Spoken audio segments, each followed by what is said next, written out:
Hey everybody, this is Sleepy Crime, and today I'm gonna help you. I know you want to fall asleep to this video, so before you do, put a like on the video and subscribe to the channel. By the way, where are you from and what time are you watching?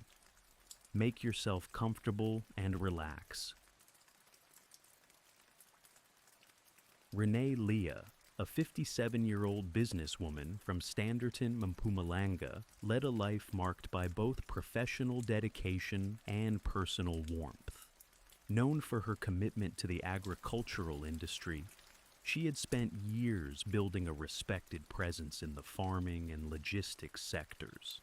Those who worked with her described a woman of determination and discipline, whose business dealings were guided by integrity and a firm but fair approach.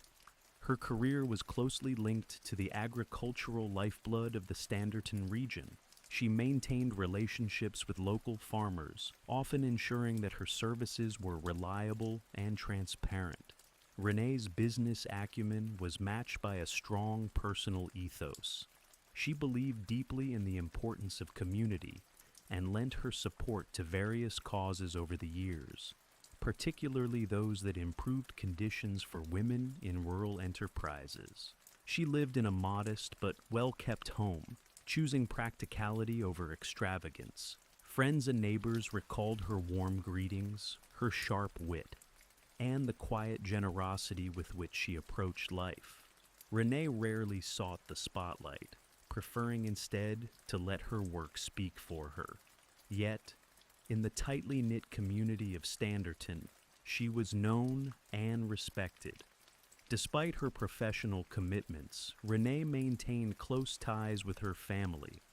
She was particularly devoted to her adult children, with whom she shared a bond built on trust and open communication. Her personal routines reflected a woman who valued order. Early morning walks, meticulous planning of her day, and time set aside to follow developments in agriculture and politics. Those final weeks before her death showed no outward signs of distress or major change. She attended meetings, exchanged regular messages with colleagues, and carried out her responsibilities as usual. There was no indication, at least none visible to those around her, that she faced any immediate threats or was entangled in dangerous associations.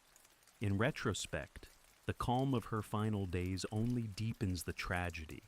A life of purpose and stability interrupted without warning, leaving a community struggling to reconcile the woman they knew with the violence that would later come to light. August 23, 2024, began like any other for Renee Leah. She left her home in Standerton early, reportedly heading to Pretoria for business. Her schedule, though not publicly detailed, was said to include meetings related to her transport interests. Colleagues later confirmed that she had made arrangements to finalize some logistical plans and was expected to return by evening. By late afternoon, however, contact with Renee abruptly ceased. Her phone stopped responding, and attempts by her family to reach her proved unsuccessful. Concerned, her relatives contacted the authorities and initiated a trace on her vehicle. The Land Rover she had driven out in was equipped with a tracker, a common precaution among business people dealing with high-value transport. The trail led to Pretoria, but by the time security personnel tracked the car's signal, it was already too late. The vehicle was found parked in a quiet street in the east of the city. What they discovered inside stunned even the most seasoned responders. Renee's body was located in the boot of the vehicle, wrapped in bedding and plastic, suggesting a deliberate attempt to conceal the crime. Initial examinations indicated that she had died from blunt force trauma. There were no immediate signs of struggle within the front of the vehicle, suggesting the attack may have occurred elsewhere. The wrapping and placement of the body indicated a degree of planning. The surrounding area offered few clues, though investigators cordoned it off in search of forensic evidence. As news spread, shock gripped the Standerton community. Those close to Renee could not reconcile her calm, structured life with such a violent end. The lack of an obvious motive and the clinical manner in which her body had been concealed only deepened the mystery. Authorities quickly moved to secure nearby surveillance footage and identify individuals who may have seen her or the vehicle earlier that day. Within hours, investigators had pieced together enough information to lead them toward a suspect. The tracking technology provided a critical timeline, and digital forensics on her phone, combined with eyewitness accounts, helped authorities narrow their search. What had seemed like an inexplicable disappearance was now an active homicide case, one that would unfold with startling speed. Following the grim discovery of Renee Leah's body, attention quickly turned to understanding how the vehicle ended up in Pretoria. Security teams coordinated with police to retrieve GPS data, tracing the Land Rover's movements from Standerton to the point of recovery. That timeline placed the vehicle in Pretoria just hours after she was last seen. Investigators found that Renee had met with a 20-year-old man earlier that day, Kwan Karelse. Initial reports indicated that Karelse had some form of relationship with her, though its precise nature remained unconfirmed. Police moved swiftly. Based on surveillance footage and geolocation data, they located Karelse later that evening and arrested him on suspicion of murder. The arrest was made at a Pretoria residence. Karelse did not resist. During the initial questioning, however, he declined to give a formal statement or confession. He was held in custody while police secured further evidence. Forensic teams began examining the vehicle more closely, looking for fingerprints, fibers, or biological traces that could strengthen the case. The community in Standerton responded with disbelief. Few had heard of the young man, and his connection to Renee was unclear. Speculation began to swirl, but law enforcement provided only limited public information. What was clear, however, was that the crime had not been random. The targeted nature of the killing and the method of concealment suggested premeditation. Searches of Karelse's residence and belongings yielded materials believed to be linked to the crime. In court documents, police later cited specific findings from his phone, including communications with Renee and GPS data, confirming his presence near the crime scene. While the motive remained officially undetermined, investigators considered the evidence sufficient to lay a murder charge. Karelse appeared in the Pretoria Magistrates Court on August 28, 2024. He stood quietly as the charges were read: premeditated murder, obstruction of justice, and unlawful possession of suspected stolen property. The prosecution opposed bail, citing flight risk and the severity of the crime. The court agreed, and he was remanded in custody. As the case moved into the pre-trial phase, the prosecution began preparing formal indictments. Meanwhile, public interest in the case intensified.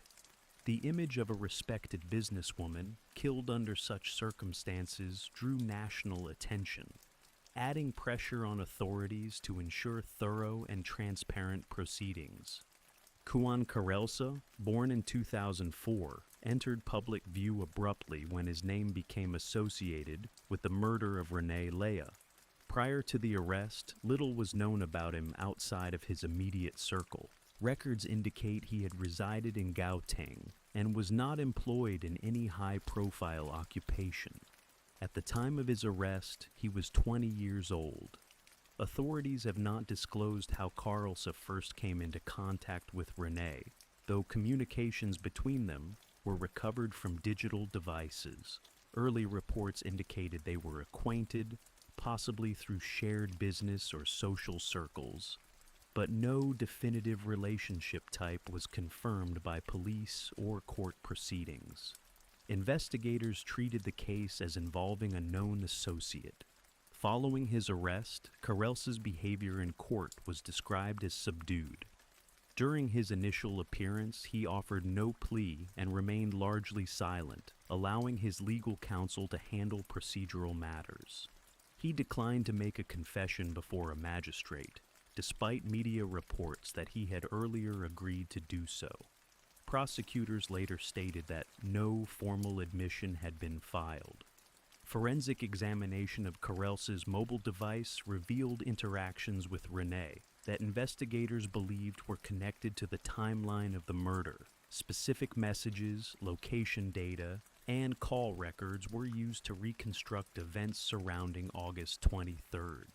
Law enforcement also reviewed digital evidence from apps, including navigation logs, to confirm his movements.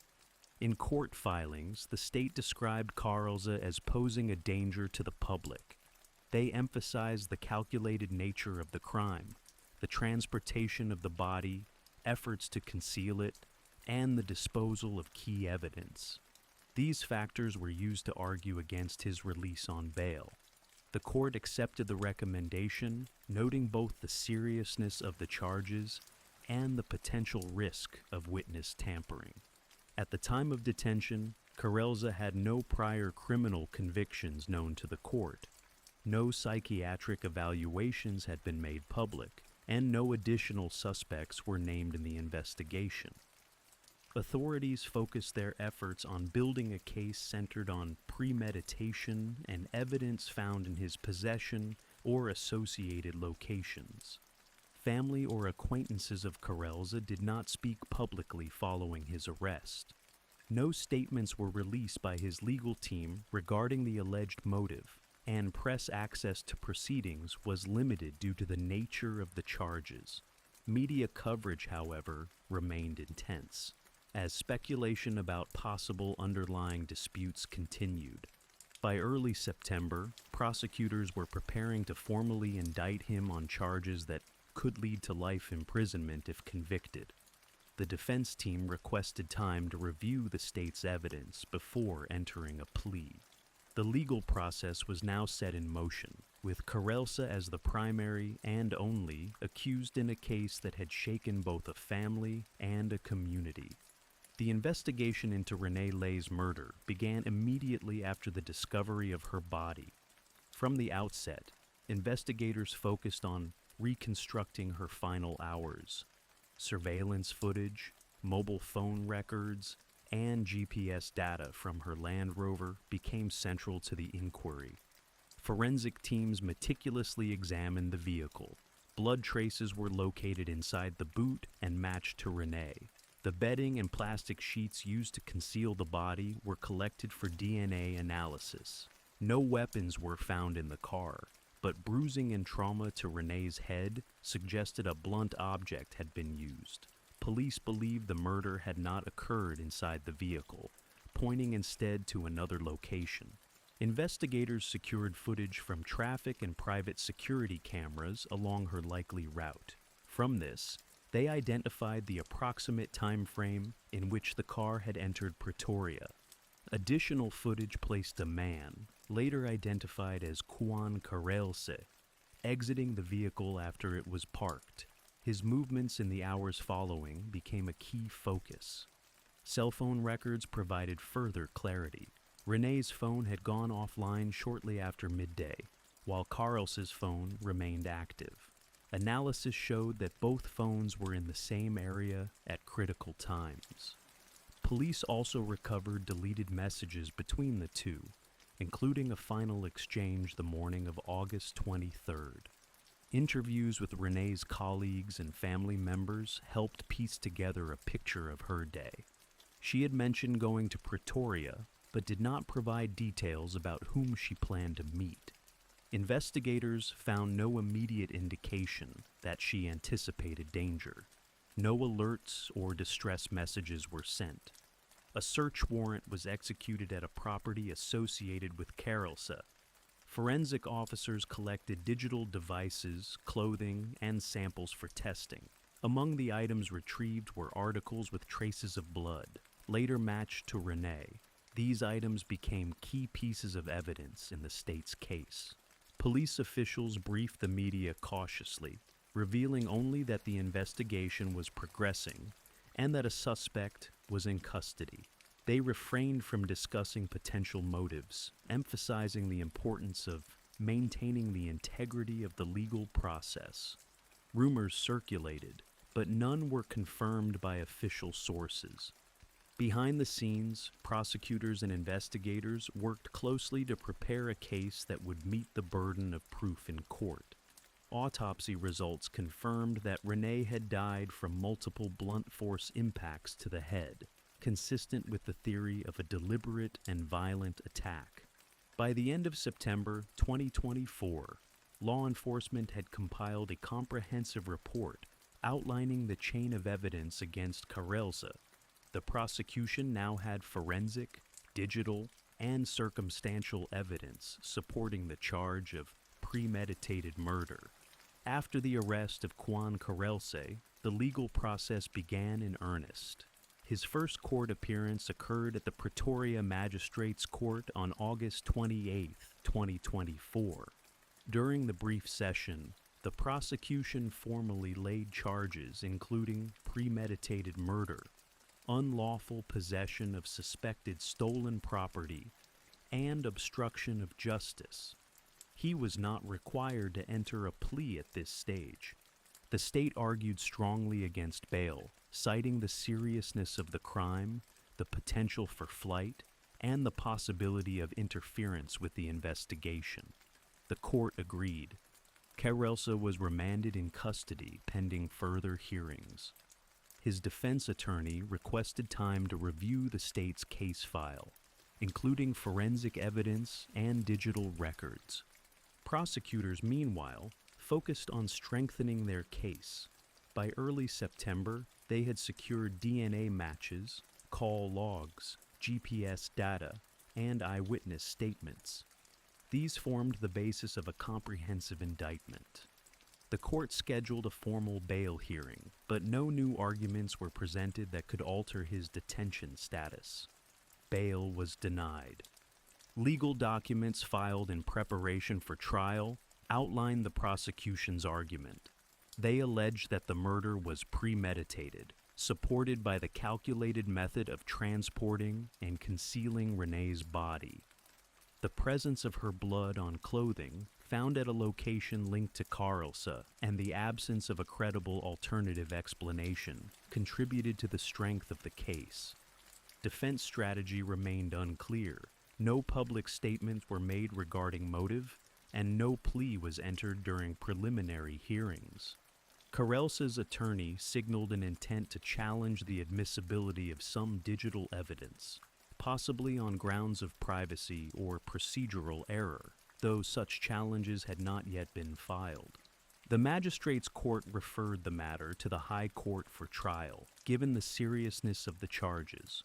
The process involved a transfer of jurisdiction, with additional pretrial conferences to follow. A trial date was tentatively set for early 2025, allowing time for both sides to complete disclosures and finalize witness lists. Court proceedings were closely monitored by media and members of the public, particularly from Renee's hometown. Family members attended several hearings, sitting quietly in the gallery. No disruptions occurred during the sessions, and court officials emphasized maintaining order and decorum given the emotional nature of the case. The legal process was expected to be lengthy. Prosecutors prepared for multiple phases, including forensic testimony, digital evidence analysis, and cross-examinations of law enforcement personnel. Legal observers anticipated a complex trial, focused not only on proving the crime, but also on establishing intent and premeditation beyond reasonable doubt. The murder of Renee Leah sent shockwaves through the Standerton community. Known for her generosity and professional reliability, her sudden and violent death left many residents grappling with disbelief. In the days following the discovery, tributes poured in from business associates, friends, and neighbors. Local newspapers published retrospective features on Renee's life, highlighting her contributions to agriculture and regional development. Former colleagues described her as a determined leader who mentored younger women in the industry. Her loss was felt deeply within farming circles, where she had long been a respected figure. A memorial service was held in Standerton the week after her body was recovered. Attended by hundreds, including business partners, church members, and civic leaders, the service emphasized her dedication to family, her ethical business practices, and her commitment to community values. Eulogies spoke of a woman whose absence would be felt both personally and professionally. The local municipality issued a formal statement expressing condolences and urging residents to remain calm amid growing speculation about the circumstances of the crime. The mayor attended the memorial and called for justice to be pursued with diligence and transparency. Flags at local government buildings were flown at half-mast in her honor. Community organizations where Renee had volunteered also responded. A women's empowerment group she helped fund pledged to continue her work, organizing a fundraising event in her memory. Messages of support for her family were collected online and through church networks, reflecting a collective sense of grief and solidarity. As the case progressed, public interest remained high. Local residents followed court developments closely, often gathering outside the courthouse for updates. Media crews from national outlets appeared in the area, interviewing those who had known Renee or worked with her. While most interviews focused on her legacy, others raised concerns about safety and the need for stronger protective measures for women in business. The crime also sparked broader discussions about gender-based violence in South Africa. Advocacy groups cited the case as another example of the dangers women face, even those in positions of influence. Opinion pieces in regional media linked Renee's death to systemic issues, calling for enhanced prevention programs and legal reforms. Despite the sadness, there was also a determination within Standerton to honor Renee's memory. Several community leaders announced plans to establish a scholarship fund in her name, aimed at supporting young women in agricultural studies. Others proposed renaming a local facility or road after her. Through mourning, action, and remembrance, the town made clear that Renee's life had mattered and that her legacy would not be forgotten. As of May 2025, the legal proceedings concerning the murder of Renee Leah remain active. Kwan Karelsa, the accused, continues to be held in custody following the denial of his bail application in October 2024. The court found that he failed to present exceptional circumstances warranting his release. The charges against him include premeditated murder, robbery with aggravating circumstances, unlawful possession of a firearm, and unlawful possession of ammunition. The case was postponed to December 5, 2024, for further investigations. However, as of May 2025, no public updates have been provided regarding the trial's commencement or its outcomes. The National Prosecuting Authority has not released additional information, and court records indicate that the matter is still pending. In the interim, the Standerton community continues to honor Renee's memory. Local initiatives and tributes have been established to commemorate her contributions to the community. The case has also sparked broader discussions on community safety and the protection of women in business. The legal process is ongoing, and further developments are anticipated as the case progresses through the judicial system. The murder of Renee Leah continued to resonate in the national media long after her body was found. News outlets provided regular updates on court proceedings, often accompanied by public commentary on the broader implications of the case. The combination of a high-profile victim and a young suspect fueled ongoing coverage across platforms. Editorials from both regional and national publications emphasize the tragedy as symptomatic of deeper societal concerns, including violence against women, the vulnerability of business professionals, and shortcomings in preventive policing. Several journalists interviewed community figures from Standerton who highlighted the contrast between Renee's disciplined life and the brutality of her death. Social media played a significant role in shaping public perception. Advocacy pages, particularly those focused on women's rights and crime prevention, circulated tributes and calls for justice. Hashtags in Renee's name appeared in awareness campaigns, reinforcing her image as more than just a statistic. Many users expressed frustration at the slow pace of the legal system, urging swift and transparent adjudication. Legal experts appearing on televised panels debated the direction of the prosecution. While most agreed that the evidence appeared compelling, some cautioned against assuming guilt without a full trial. Defense attorneys who commented publicly suggested that more needed to be understood about the relationship between the victim and the accused, though no formal narrative had yet emerged from the defense. In response to the case, civic organizations in Mpumalanga hosted public meetings to discuss personal safety, especially for women working in isolated or high-risk industries. At these events, Renee was often mentioned as a symbol of strength whose fate had exposed a troubling reality. Despite the attention, the media also faced criticism. Some community members felt that coverage had become invasive, particularly when images from the crime scene were published without family consent. Journalists responded by emphasizing their role in informing the public and maintaining focus on the justice process. As court dates were delayed, interest remained steady. Each new hearing brought reporters back to the Pretoria Magistrates' Court, where they noted every development, no matter how procedural. The persistence of media scrutiny served as both a burden and a source of accountability for the institutions involved. Renee's name, now permanently linked to a national conversation, had become a rallying point for justice and a reminder of how a single tragedy can spark wider reflection. Central to the state's case against Kwan Karelse was the forensic evidence gathered in the weeks following Renee Leah's death.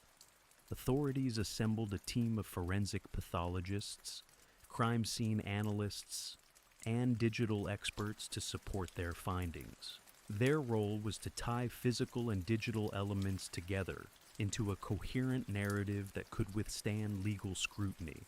Autopsy results confirmed that Renee died from blunt force trauma to the head. The report identified multiple contusions, indicating repeated blows.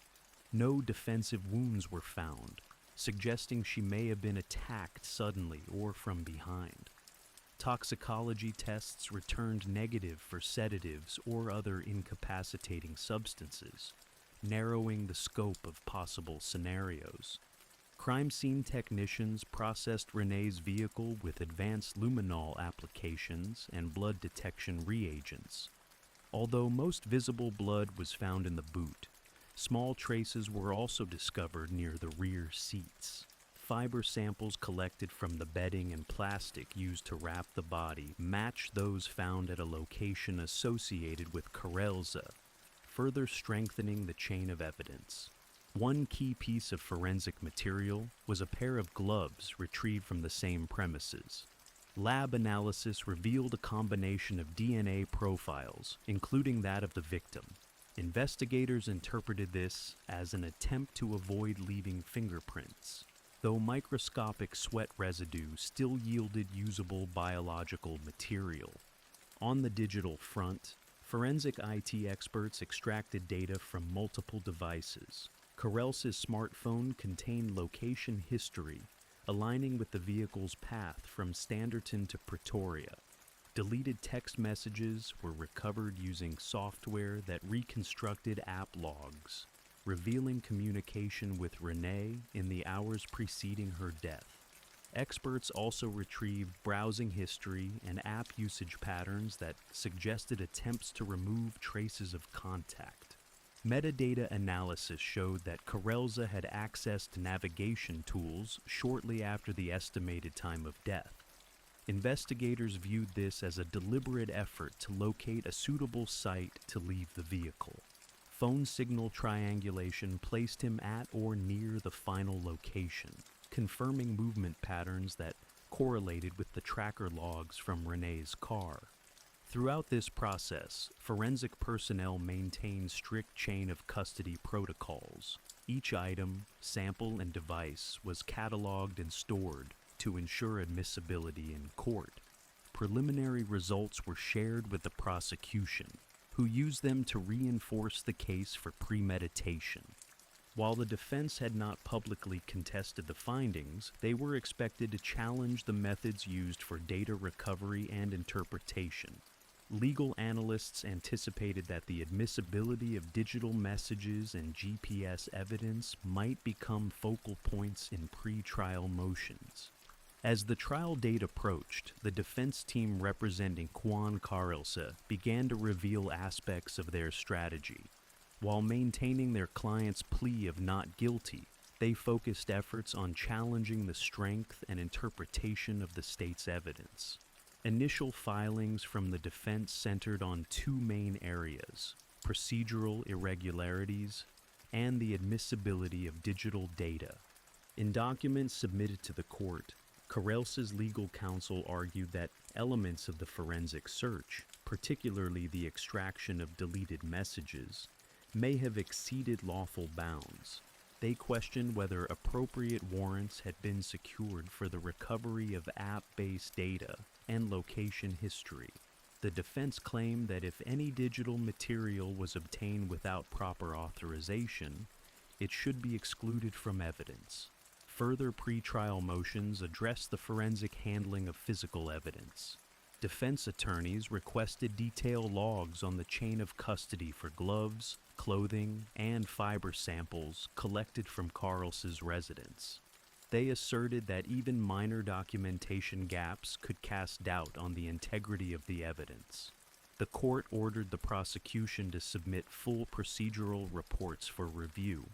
Another line of argument focused on the absence of eyewitnesses to the actual killing. The defense emphasized that, despite the circumstantial strength of the case, there was no direct observation or recorded footage of the crime itself. They intended to suggest that the timeline, while compelling, left room for alternative explanations of events. Privately, legal observers noted that the defense may also explore the relationship between Renee and the accused. If any evidence emerged suggesting ongoing personal or financial interactions, it could be used to introduce doubt or mitigate perceived intent. However, such arguments had not been formally raised in court by the time of the last hearing. At the same time, the defense requested a psychiatric evaluation of Karelza. Though no history of mental illness had been disclosed, his legal team sought expert insight into his psychological state. The court granted the request, and the evaluation was scheduled ahead of the trial. Results had not yet been made public.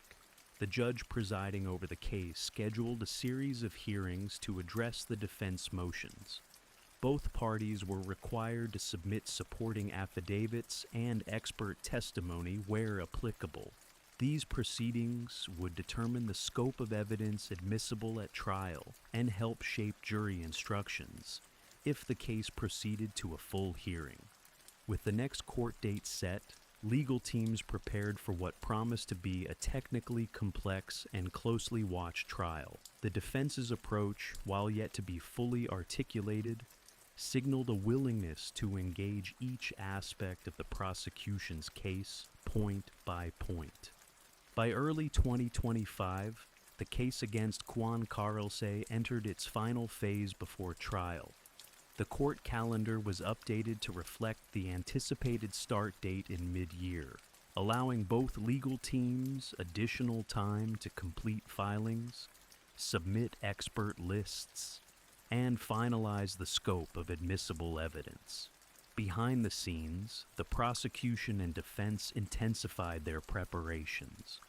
Prosecutors submitted a final witness list, including forensic analysts, digital evidence experts, police investigators, and individuals familiar with Renee Leah's schedule on the day of the crime. Each witness was expected to corroborate different elements of the case: the timeline, forensic links, and the accused's proximity to both the vehicle and victim. Among the most critical witnesses was the forensic pathologist who conducted the autopsy. Their testimony would be essential in establishing cause and timing of death. Equally significant were the digital forensics experts who had recovered deleted data from Carelsa's phone and documented the trail of digital communication between him and Renee. The defense filed a parallel list, indicating their intent to call private analysts to review the forensic and digital procedures used by the state. They also included at least one psychological expert to address the mental evaluation results for Carelsa. Though the findings of that report were sealed, its inclusion on the list suggested that mental state could factor into the defense's broader argument. Jury selection procedures were also set in motion, with preliminary screening questions and eligibility requirements reviewed by the presiding judge. Given the public attention surrounding the case, there were concerns about potential bias. The court emphasized the need for an impartial panel capable of weighing evidence objectively. Security arrangements for the trial were increased. Authorities anticipated large media presence and public interest, particularly during the opening statements and witness testimonies. Access to the courtroom would be restricted to accredited media, legal representatives, family members of the victim, and designated observers. In Standerton, community leaders continued their engagement with the case. Public interest remained strong, with local media providing updates on pre-trial motions and expert appointments. There was widespread support for the prosecution's efforts, with many residents hopeful that justice would be served through a clear, fair process. Meanwhile, Renee Leah's family maintained a low profile, appearing only during key court dates. Their legal representative confirmed they would attend the trial and had submitted victim impact statements for consideration. The statements, to be presented only if conviction occurred, detailed the emotional, financial, and psychological effects of her death. The court reaffirmed its commitment to begin proceedings as scheduled, barring any last-minute delays or additional motions. With the evidence set, witnesses ready, and public attention mounting, all parties braced for a trial expected to last several weeks, and to reveal, in full, the circumstances surrounding one of the most closely followed murder cases in recent memory. Tina Michelle Fontaine was born on January 1st, 1999, in Winnipeg, Manitoba. From her earliest days, she was a symbol of resilience within a family that had long endured the complexities of life as Indigenous people in Canada. Her lineage traced back to the Sag-King First Nation, a community located in southeastern Manitoba.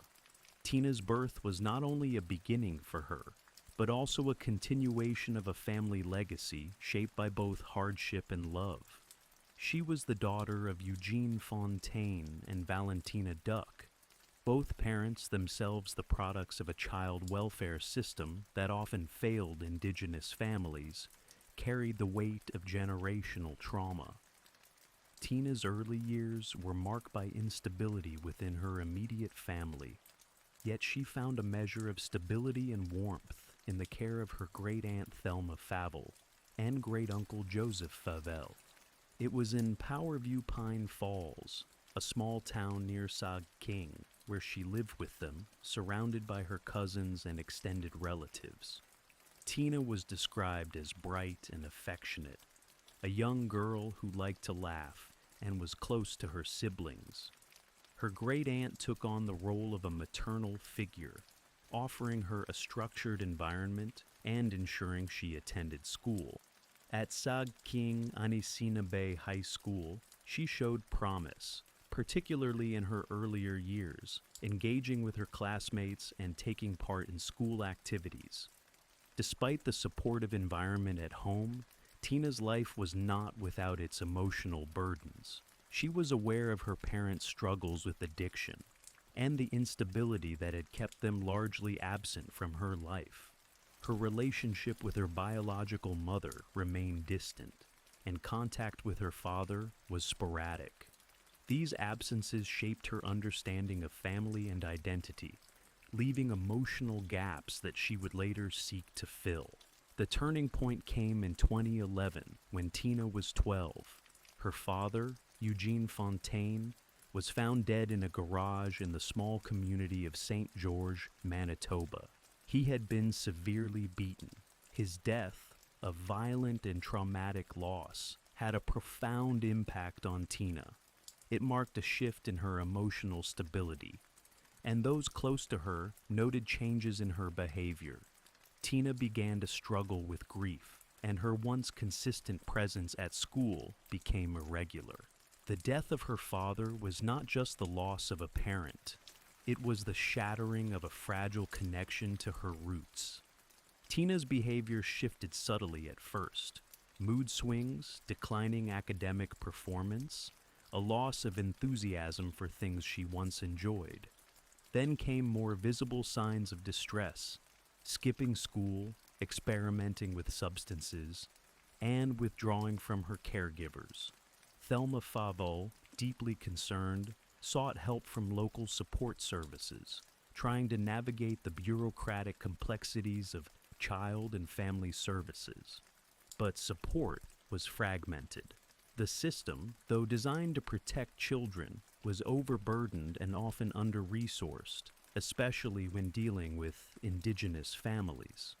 Still, within the familiar rhythms of life at Powerview Pine Falls, Tina retained her sense of belonging. Community events, family gatherings, and walks by the river provided fleeting moments of peace. But underneath it all, a deeper unease was growing. Tina was entering adolescence, a time already fraught with challenges, carrying the weight of grief and identity questions that had no easy answers. As 2014 approached, Tina was 15. She remained under the care of her great aunt, though she was beginning to express a growing interest in reconnecting with her biological mother. To her, this represented a chance to understand where she came from and perhaps heal old wounds. It also marked the beginning of a journey, both literal and emotional, that would ultimately lead her from the security of Sag King to the streets of Winnipeg. Following the death of her father, Tina Fontaine entered a period of emotional upheaval that gradually disrupted the structure of her daily life. Although surrounded by caring relatives in Powerview Pine Falls, the internal void created by her loss grew more profound with time. Her attendance at school dropped, and she began to withdraw socially. Conversations that once flowed easily now gave way to silence and avoidance. Her great-aunt, Thelma Favel, noted the changes and reached out to professionals, hoping for guidance in supporting Tina through her grief. Tina began exhibiting behaviors that signaled more serious underlying distress. She was caught skipping school repeatedly and showed signs of depression. At times, she seemed determined to push boundaries, yet at others, she appeared listless, without direction.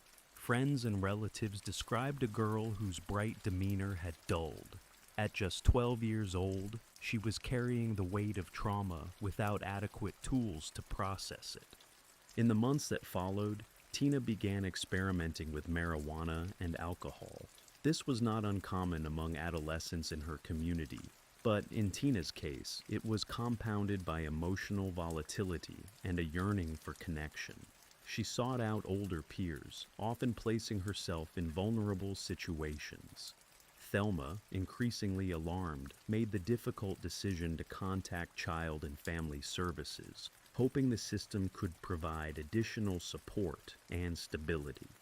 What followed was a series of interventions that, while intended to help, ultimately exposed the gaps in Manitoba's child welfare system.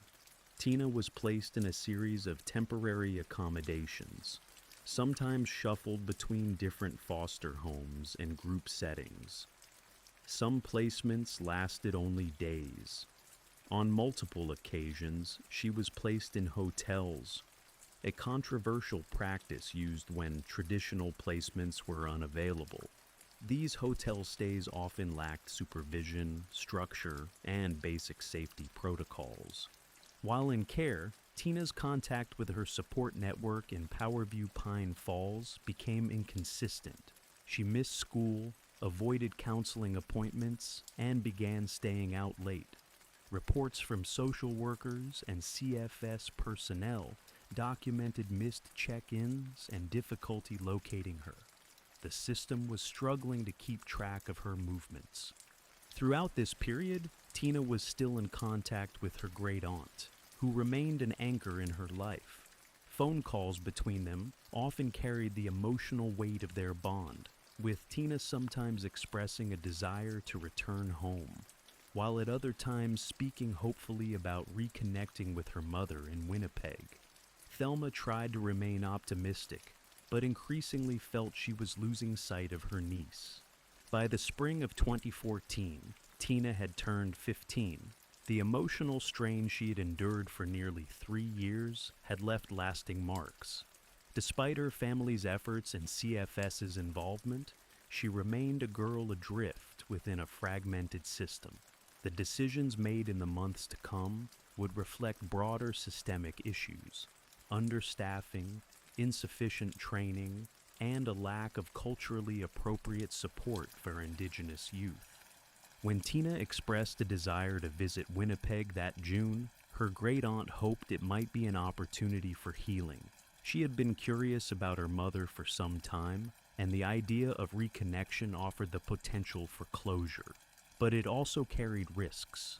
The city held unfamiliar dangers, and Tina would be entering a world that neither her nor her family fully understood. Still, the trip moved forward.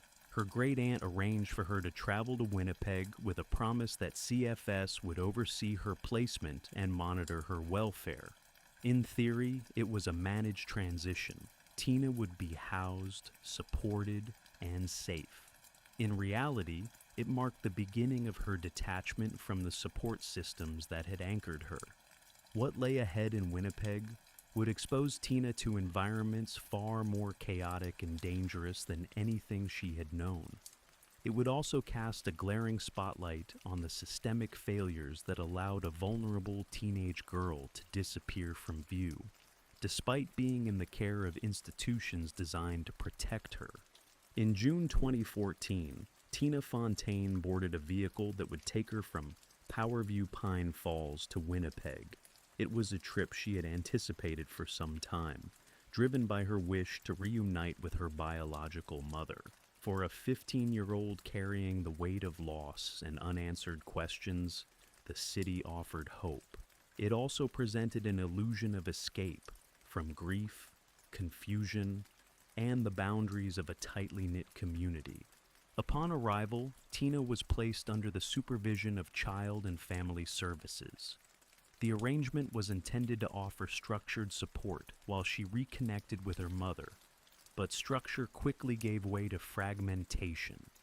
Rather than being placed in a stable foster home, Tina was lodged in temporary accommodations, including hotels, a practice increasingly used due to a shortage of available placements.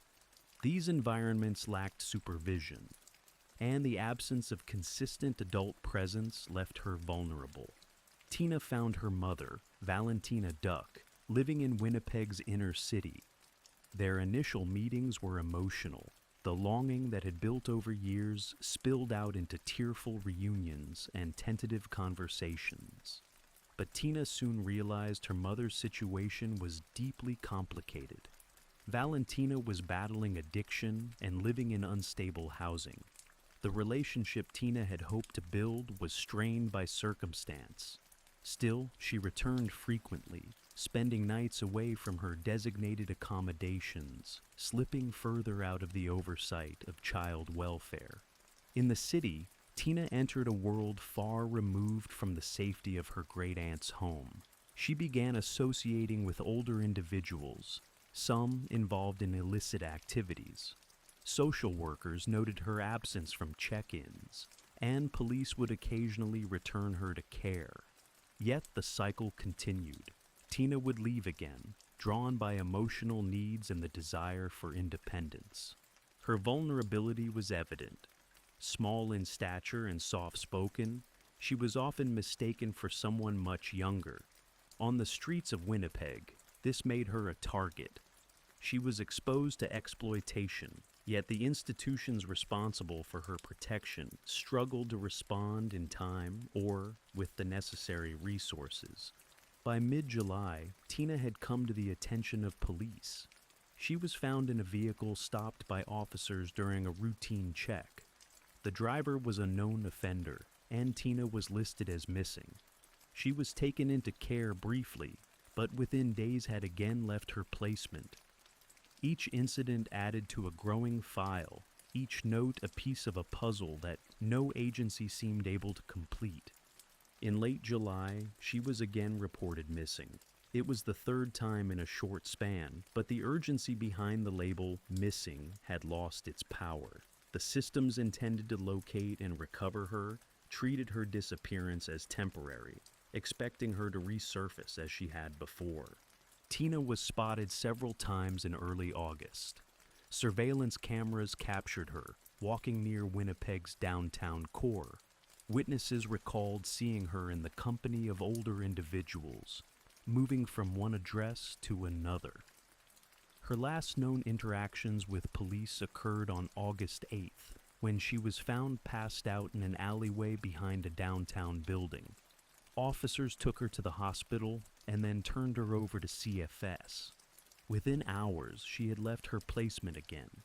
At no point in those critical days did the institutions responsible for Tina's welfare coordinate effectively to ensure her safety. Warnings were documented, concerns raised, but no one was able to prevent what came next. Tina, untethered from consistent support and exposed to relentless risks, disappeared into the anonymity of the city. The days that followed were filled with uncertainty. Her great-aunt, hundreds of kilometers away, was unaware of the rapid unraveling taking place. Staff at various facilities and CFS representatives moved through standard procedures, updating files, issuing alerts.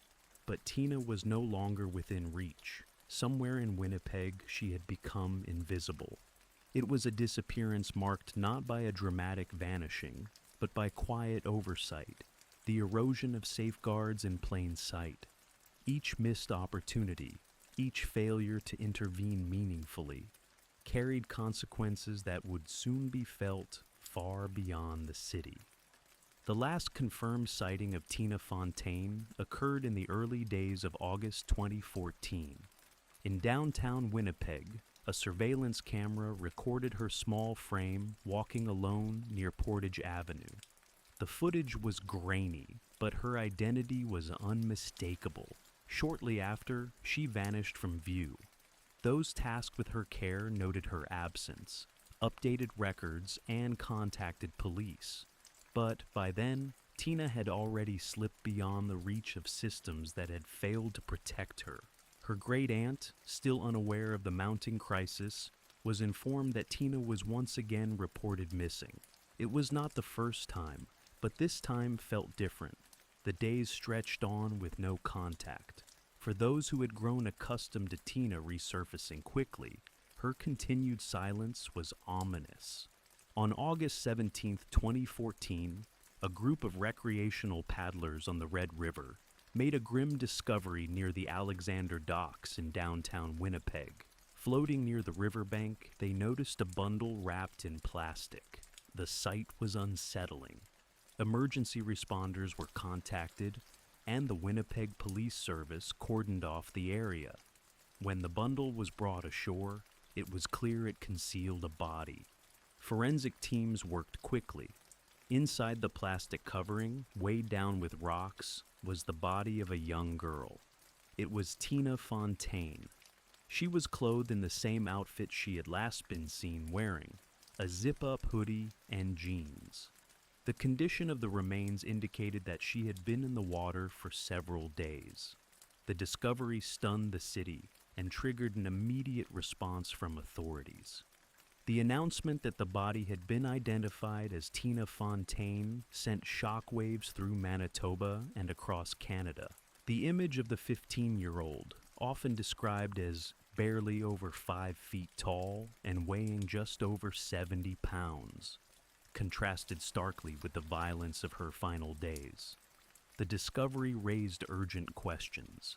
How had a child, under the care of Child and Family Services and known to police, ended up dead in the Red River?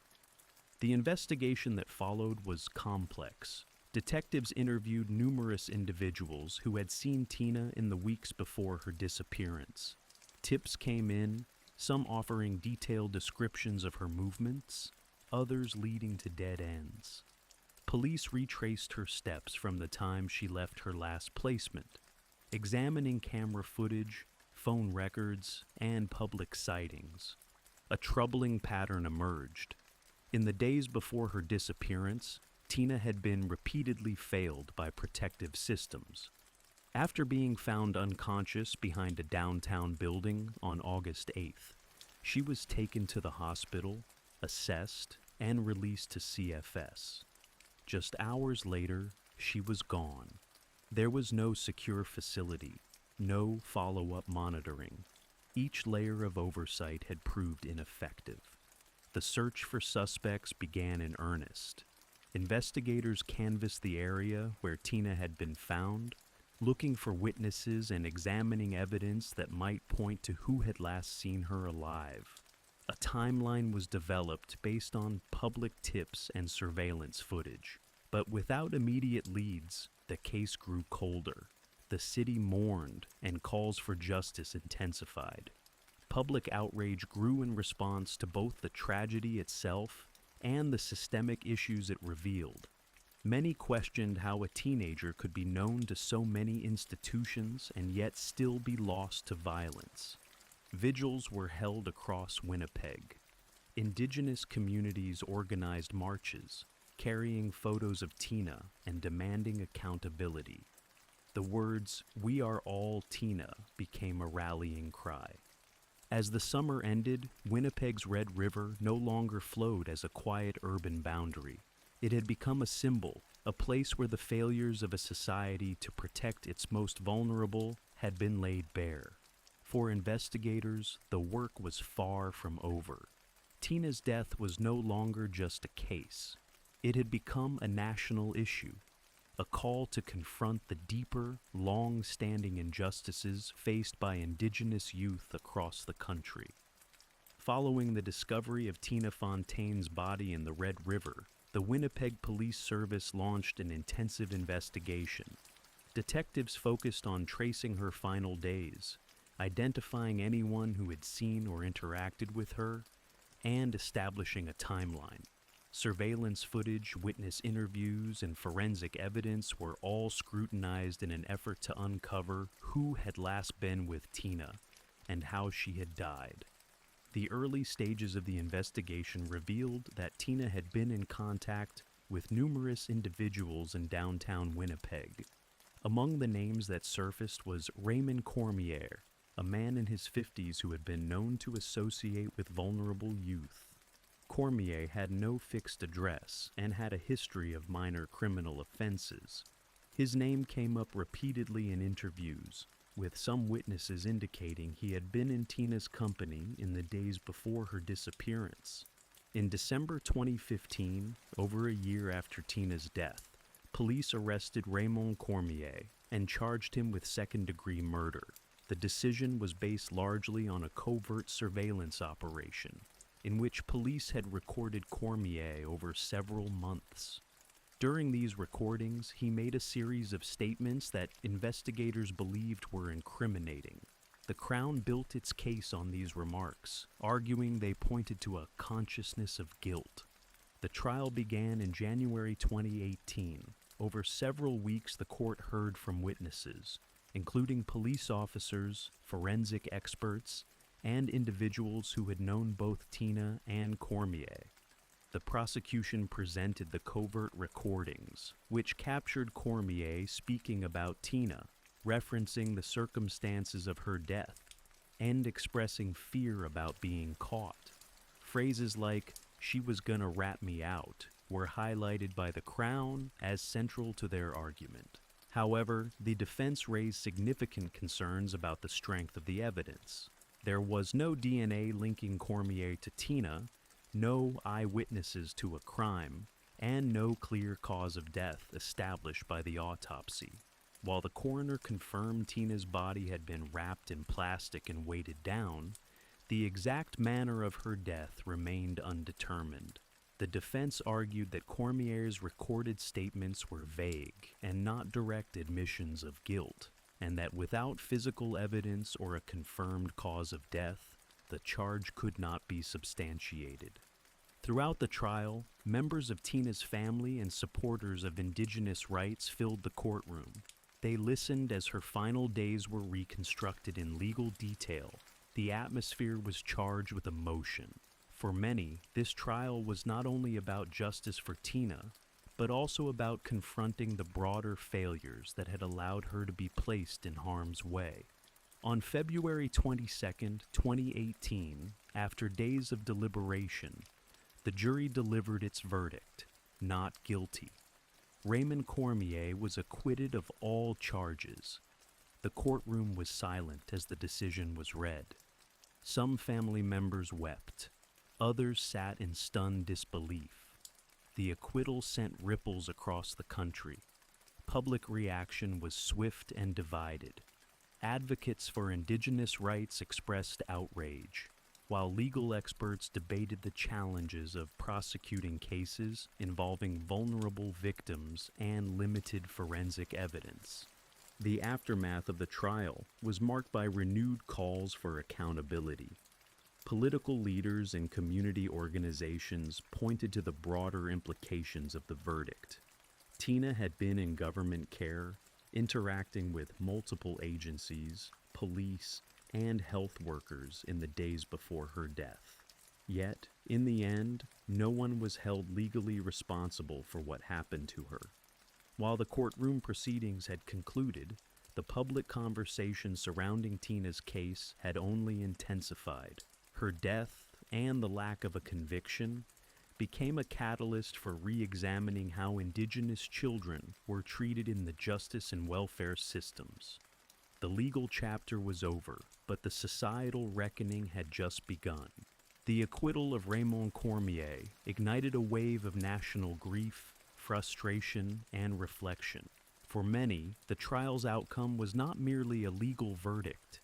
It symbolized the systemic failures that had surrounded Tina Fontaine's life and death. In cities across Canada, vigils and protests were held.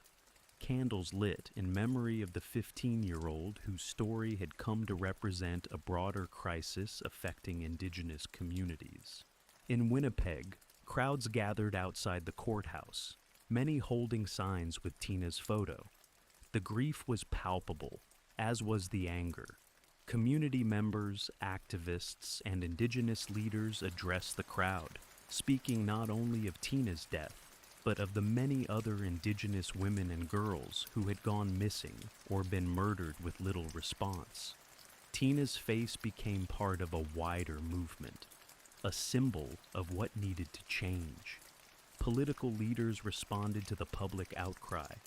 The Prime Minister acknowledged the pain the case had caused and reaffirmed the government's commitment to addressing the crisis of missing and murdered Indigenous women and girls. This commitment had already taken form in 2015 with the announcement of a national inquiry, but Tina's case gave it renewed urgency. Her story was frequently cited in discussions around the inquiry, her death serving as a key example of systemic neglect. In Manitoba, the provincial government took immediate steps to reform child welfare practices. One of the most scrutinized issues was the practice of placing children in hotels. Tina had been housed in such facilities in the weeks before her death, often without proper supervision. In the wake of the public response, Manitoba banned the use of hotels as placements for children in care. The decision marked a significant policy shift aimed at preventing similar tragedies. Beyond the child welfare system, law enforcement agencies also faced pressure. There were calls for greater accountability, more culturally appropriate policing, and improved coordination between social services and police when dealing with at-risk youth. Several police departments began revisiting their protocols for handling missing persons cases, especially those involving Indigenous girls. Community-based responses also gained momentum. Indigenous organizations and local leaders began expanding outreach services aimed at youth on the streets. Programs were developed to offer crisis intervention, safe housing, and mentorship for teenagers who, like Tina, might otherwise fall through the cracks. One such initiative included community patrols, volunteers who walk the streets at night, offering support and assistance to youth in vulnerable situations. Schools, too, became more engaged. Tina's story was incorporated into educational programs across the country, with curricula focusing on the history of Indigenous peoples, residential schools, and systemic racism. Teachers used her case to help students understand the social realities many Indigenous youth face.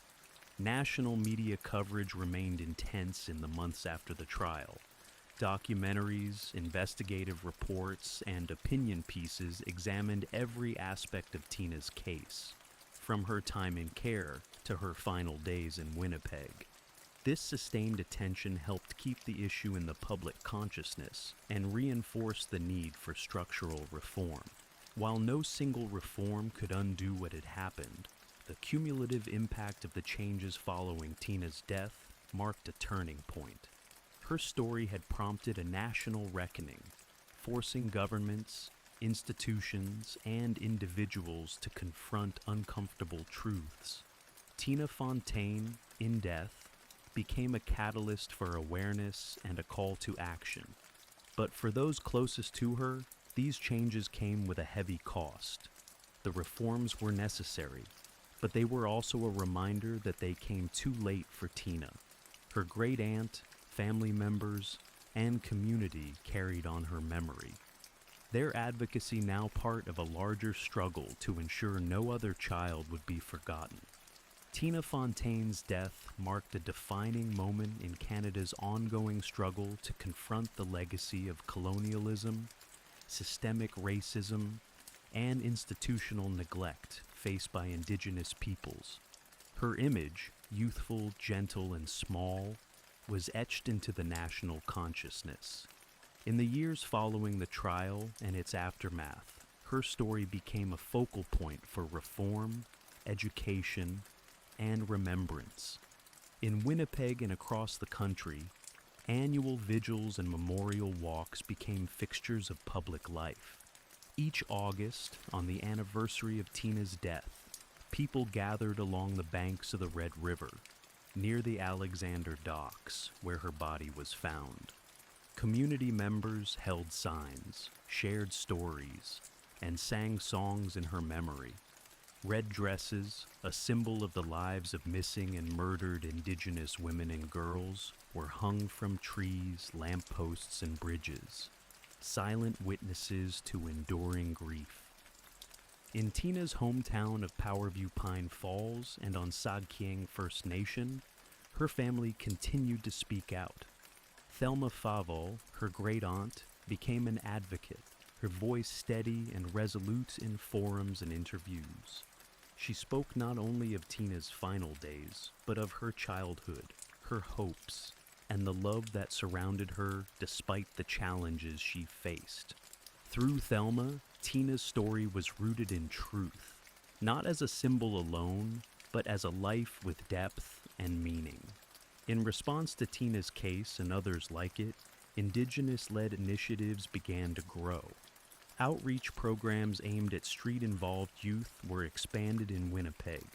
Some initiatives included mobile crisis teams and drop-in centers providing food, counseling, and temporary shelter.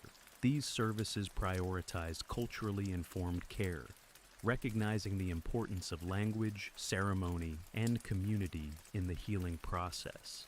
Youth leaders emerged as powerful voices in the wake of Tina's story. Many saw her as a sister, a peer whose death reflected the risks they faced daily. Art, music, and literature became tools of expression, with Tina's name appearing in poems, murals, and songs. Her life inspired a generation to speak openly about trauma, identity, and justice. Educational institutions also responded.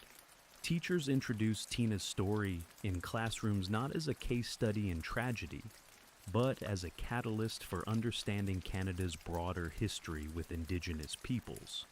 Students examined how colonial policies, residential schools, and systemic inequalities contributed to the vulnerabilities that Tina experienced. The goal was not only awareness, but empathy and action.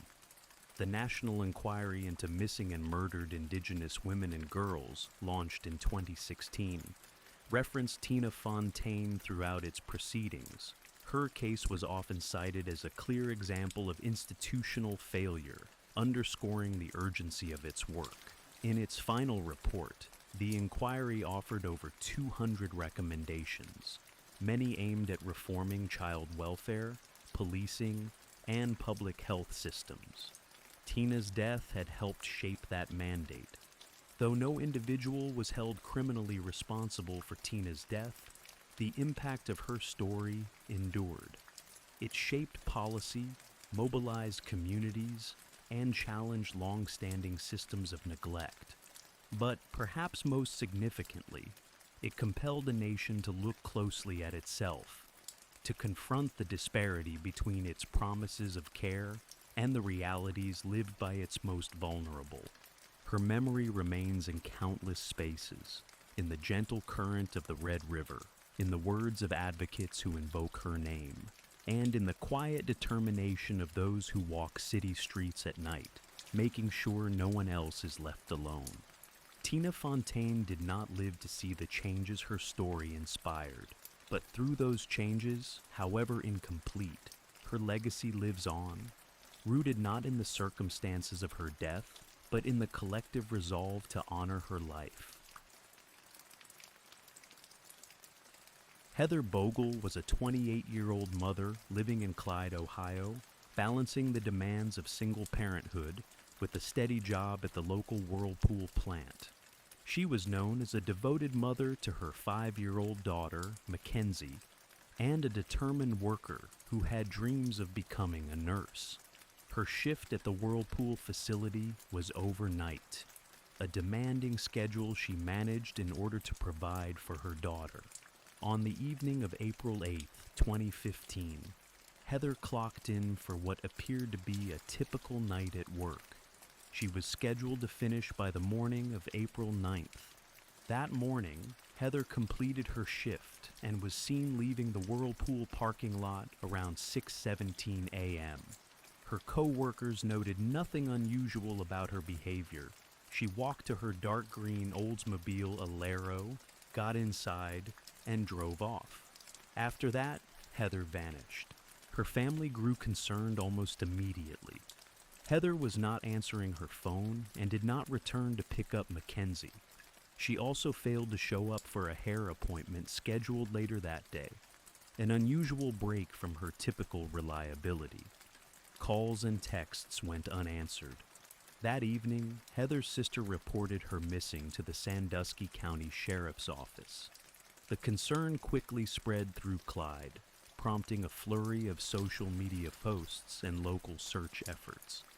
The following day, April 10th, 2015, Heather's car was found parked at Summers Place Apartments in nearby Fremont, a location that had no apparent connection to her. When investigators opened the trunk, they discovered her body. She had been brutally beaten and murdered. The body bore clear signs of a violent attack, multiple blunt force injuries, a gunshot wound, and evidence of restraint. She was dressed in unfamiliar clothes that did not belong to her, and her nails had been cut unusually short, a detail later regarded as potentially deliberate to remove evidence. Her phone, belongings, and uniform were missing. The shock of Heather's murder rippled through the small town. What had started as a normal day turned into a crime that would expose deep flaws in the local investigation and take years to resolve. The community, desperate for answers, soon found itself embroiled in a complex and troubled investigation. Following the discovery of Heather Bogle's body on April 10, 2015, the Sandusky County Sheriff's Office launched a homicide investigation under the direction of Detective Sean O'Connell. Almost immediately, the case appeared to be handled with urgency, but soon gave way to troubling inconsistencies. O'Connell began focusing on individuals from Heather's personal life. He zeroed in on Kiona Bohr, a woman Heather had dated briefly, and Kiona's friend, Omar Satchel. According to early investigative notes, the relationships were described as tense, though no evidence pointed directly to their involvement in the murder. Nevertheless, both were subjected to intense scrutiny. O'Connell also included Kayrie Jeffrey, a friend of Satchel's, in the growing list of suspects. O'Connell's theory leaned heavily on conjecture.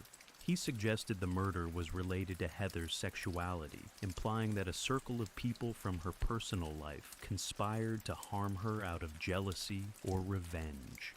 Despite lacking physical evidence, he pursued search warrants and public accusations against Bohr, Satchel, and Jeffrey.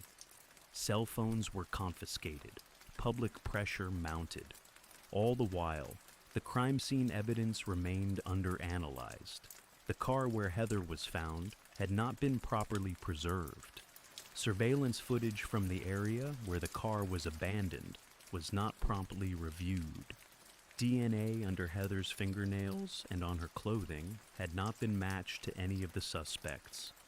As the investigation continued into the summer of 2015, frustration among Heather's family and the public began to surface. Rumors about the suspect spread through the community, fueled by unsubstantiated claims and the sheriff's office's lack of transparency. In spite of the lack of charges or solid leads, O'Connell continued to assert confidence in his theory. Meanwhile, critical evidence remained overlooked. Heather's cell phone data and digital footprint, including messages and GPS activity, had yet to be fully analyzed. Her clothing, particularly the unfamiliar garments she was found in, was not linked to anyone in the suspect's circle. The growing sense of a faltering investigation was palpable. The case lingered. A year passed with no arrests. The initial suspects continued to be shadowed by public suspicion, even as forensic evidence increasingly failed to link them to the crime. Heather's murder, though officially classified as an active investigation, appeared to be stalled, anchored by a theory that was not yielding results. By late 2016, it became clear that the investigation had gone astray. Missteps in handling evidence and an over-reliance on personal theories had weakened the foundation of the case. But it would take more than investigative errors to bring a shift. Only after new leadership took charge of the sheriff's office would the case be reopened with a new perspective and a new direction. By 2017, Heather Bogle's murder investigation had grown increasingly controversial. No arrests had been made, and the individuals once considered key suspects had not been linked to the crime by physical evidence. Pressure was mounting on the Sandusky County Sheriff's Office, especially on Detective Sean O'Connell, whose handling of the case had drawn serious questions. Complaints began to surface regarding O'Connell's tactics. He had pursued multiple suspects without substantiating the connections with forensic or digital evidence. He had reportedly altered documentation to support his theory and misrepresented information in affidavits to obtain search warrants. In several instances, critical pieces of evidence were not properly logged or were poorly analyzed. DNA evidence, for example, did not match any of the 3 people he targeted. Still, they remained under informal suspicion for years. In 2017, a formal internal review of the case began under the oversight of the new sheriff, Chris Hilton. The review exposed significant misconduct.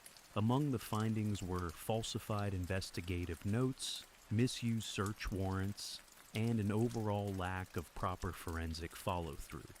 Hilton initiated a re-examination of the case from the ground up.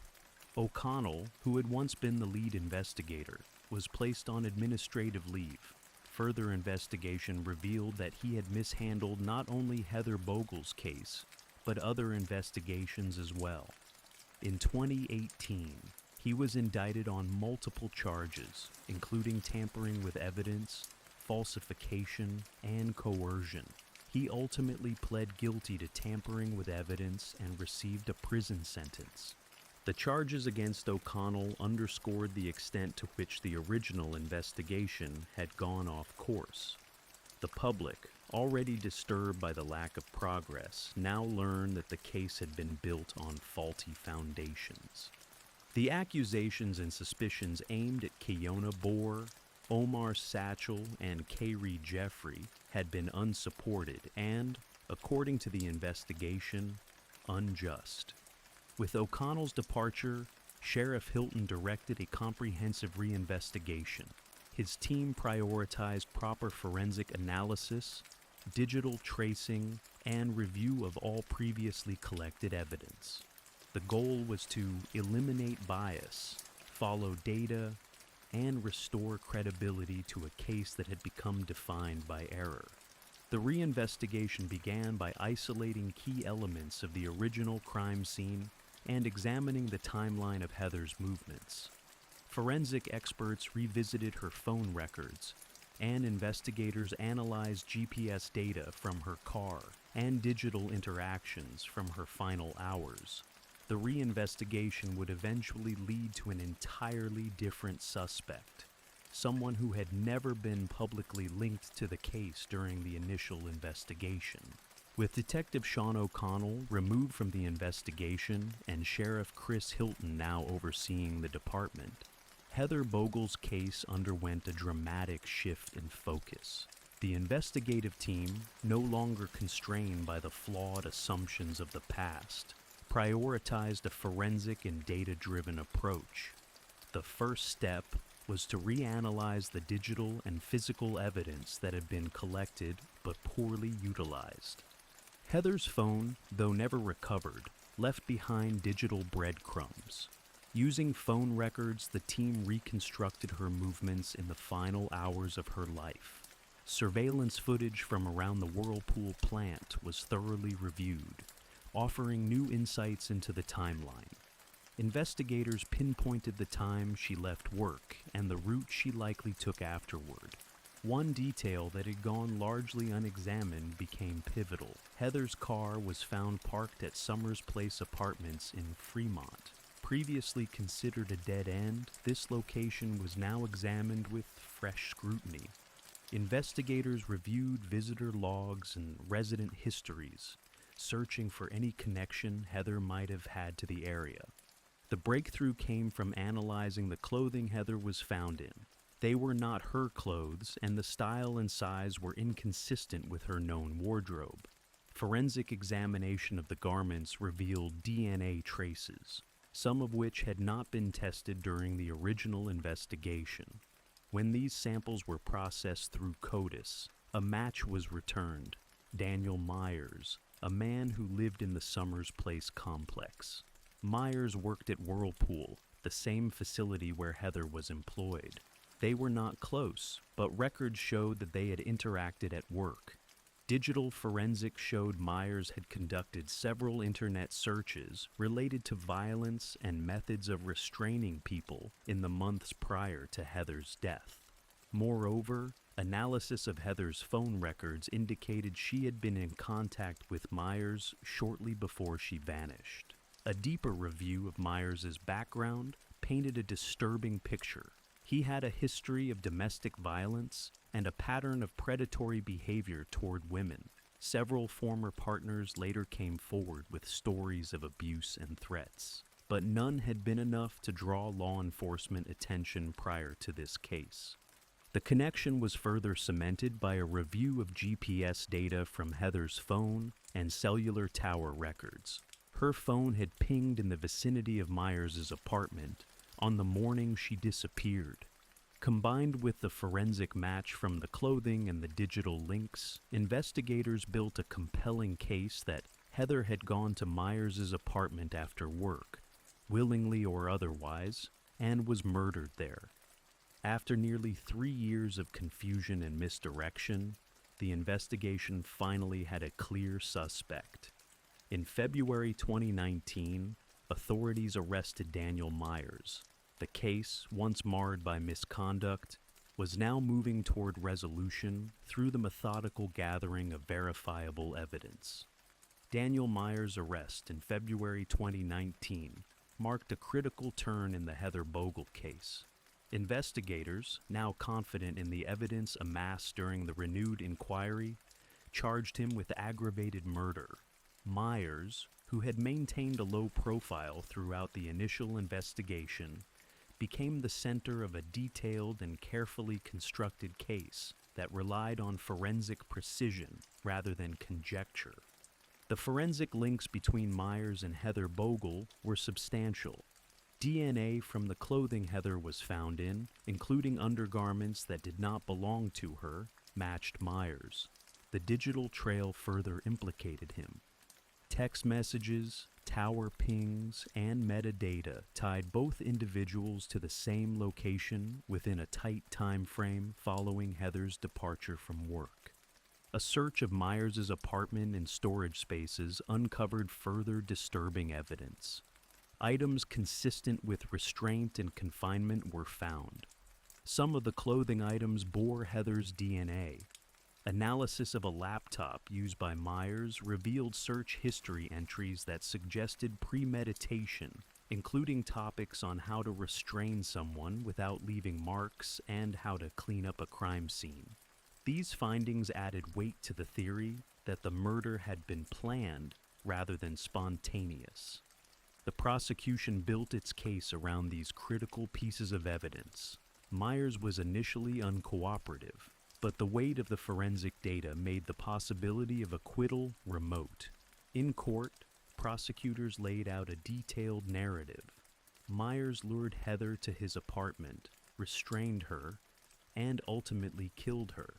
They argued that the motive was rooted in predatory behavior, possibly triggered by rejection, or an opportunity perceived by Myers in the early morning hours when Heather was tired and isolated after her shift. As the trial date approached, Myers changed his plea. In February 2022, facing the possibility of the death penalty, he accepted a plea deal and pled guilty to the murder of Heather Bogle. He was sentenced to life in prison without the possibility of parole. The plea spared Heather's family a lengthy trial and finally provided them with the answers they had long sought. The resolution of the case marked the end of a deeply painful chapter for Heather's loved ones and the community of Clyde. The years of misdirected suspicion, public accusations, and investigative failure were now replaced by a conclusion rooted in fact and due process. Daniel Myers, whose involvement had gone unnoticed in the initial probe, was now held accountable through a methodical and lawful prosecution. Heather Bogle's case became a reminder of the importance of careful investigation, the role of forensic science, and the dangers of tunnel vision in law enforcement. Justice had come late, but it had come. With Daniel Myers sentenced to life in prison, Heather Bogle's family and the broader Clyde community finally received the justice they had been waiting for. But the conclusion of the legal case did not erase the years of anguish, nor did it resolve the damage done by the early stages of the investigation. For Heather's family, the moment was bittersweet. Her mother, sister, and daughter had endured not only the pain of her murder, but also the prolonged uncertainty and public missteps that surrounded the case. They had watched as innocent people were dragged through public suspicion, and as critical time was lost chasing unsupported theories. The plea deal avoided the trauma of a trial, but it also meant that many questions about Myers' motives and the full scope of what occurred inside his apartment might never be answered in detail. The local law enforcement community also faced a reckoning. The exposure of misconduct in the sheriff's office, particularly the actions of Sean O'Connell, triggered a broader review of policies and practices. Internal procedures were re-examined. Training for detectives was updated to emphasize the importance of evidence integrity, digital forensics, and objective investigation methods. Public trust had been deeply eroded. Many in the Clyde area expressed frustration over how the initial suspects had been treated. Some, like Kiona Bohr, spoke out about the emotional and social damage they suffered from being wrongly accused. The reinvestigation brought a measure of exoneration, but the experience left scars. Sheriff Chris Hilton and his team emphasized transparency moving forward. They released detailed briefings outlining how the case had been resolved and took public questions in forums intended to rebuild community confidence. The case became a point of reflection, not just for Sandusky County, but for other law enforcement agencies observing from afar. For many observers, Heather's case highlighted critical themes: the dangers of premature conclusions, the power of forensic evidence, and the need for accountability in law enforcement. Heather Bogle had been a young mother with a hopeful future, and the tragedy of her death was compounded by the missteps that followed it. As the years passed, Heather's memory endured in the community through vigils, memorials, and awareness efforts about domestic violence and investigative fairness.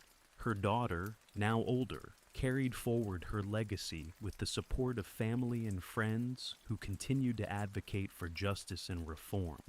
Heather's story, once a symbol of confusion and failure, had become a case study in perseverance, of a family that never gave up, and of a justice system that, despite faltering, eventually found its way to the truth.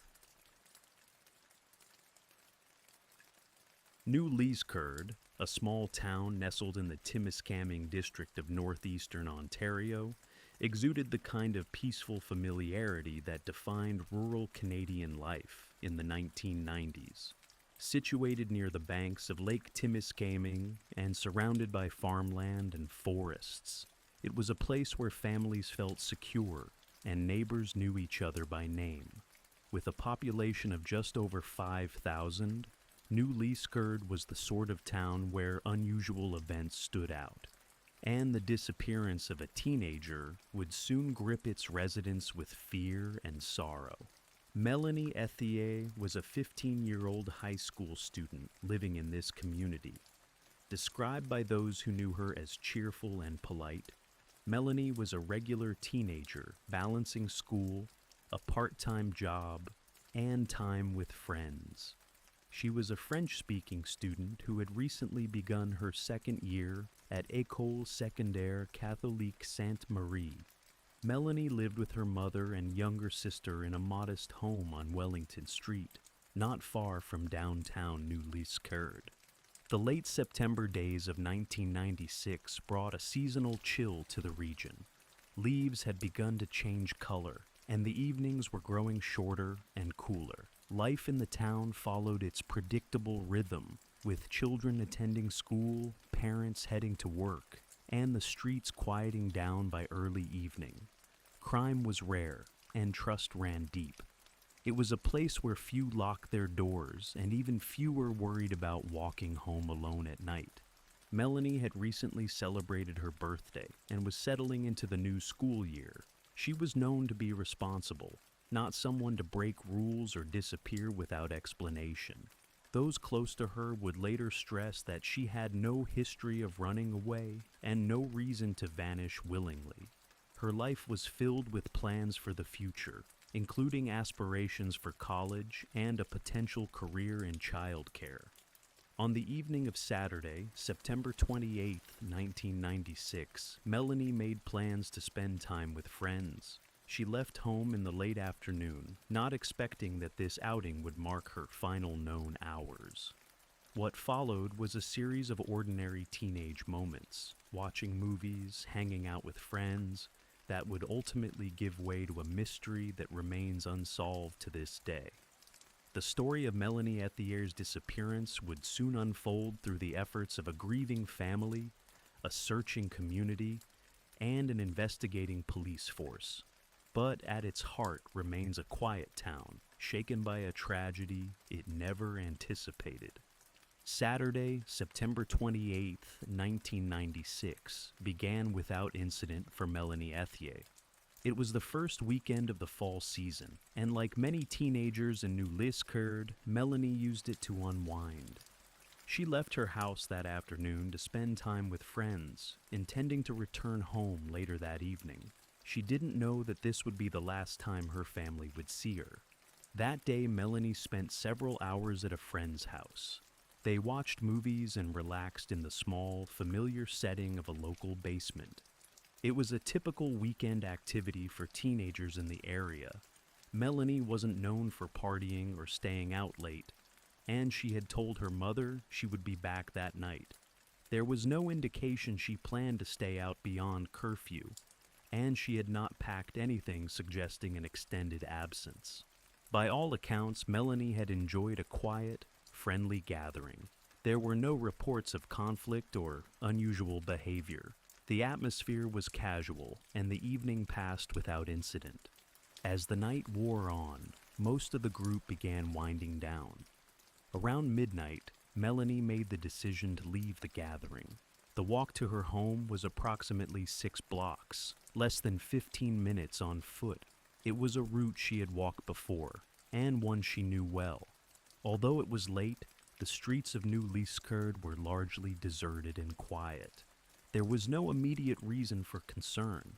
Melanie declined an offer for a ride. She said she preferred to walk home, a decision that didn't strike anyone as strange at the time. It was a cool night, but not dangerously cold. She wore casual clothing, appropriate for the weather, and carried no belongings that suggested she intended to go elsewhere. When she stepped out onto the street sometime between 1:30 and 2 a.m., Melanie was alone. Streetlights cast a dim glow on the quiet roads. The town was silent, save for the occasional car or sound of distant dogs. No one would report seeing Melanie on that walk.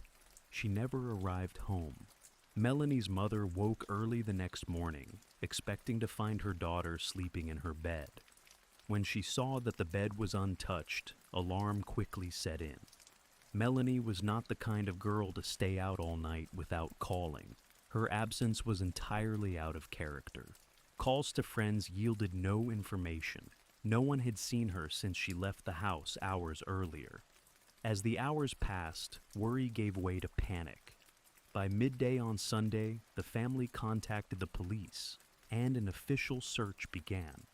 It would become one of the most enduring missing persons cases in Ontario's history.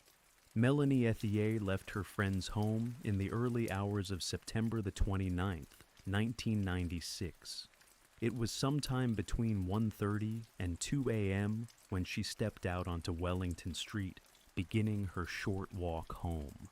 The streets were quiet. Most of New Liskeard's residents were asleep. She had made this walk before, approximately 6 blocks through a part of town she knew well. It was not unusual for teens in the area to walk at night. The community was considered safe, and serious crime was virtually unheard of. Melanie likely expected an uneventful walk. Streetlights provided some visibility, though the area near her home had patches where lighting was sparse. As she moved through town, no one is known to have seen her. There were no reports of suspicious activity in the area at the time. No one recalled hearing a struggle or seeing anyone following her. Melanie did not have a cell phone. Her walk was unrecorded and unseen. The absence of surveillance cameras in the mid-1990s meant that no digital trail existed. Authorities later reconstructed the likely route she took. From the friend's residence, Melanie would have headed west on Wellington, crossing a few residential intersections before turning onto Park Street. Her house stood nearby, just beyond the Cobalt Avenue crossing. This was not an isolated road. Homes lined much of the path. Yet no resident came forward with any definitive account of her passing. When Melanie's family realized she had not returned home, it became immediately clear that something was wrong. Her mother checked with neighbors and friends, hoping for a misunderstanding. But as the morning wore on and no one had heard from Melanie, concern escalated. The police were contacted around noon.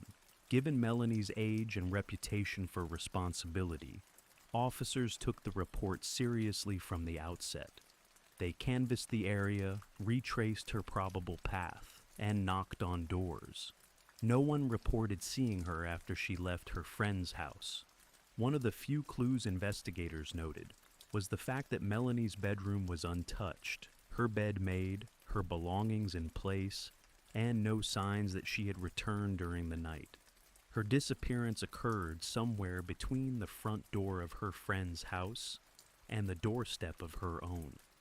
The distance between those points was less than 1.5 kilometers. Yet somewhere along that stretch, Melanie Ethier vanished.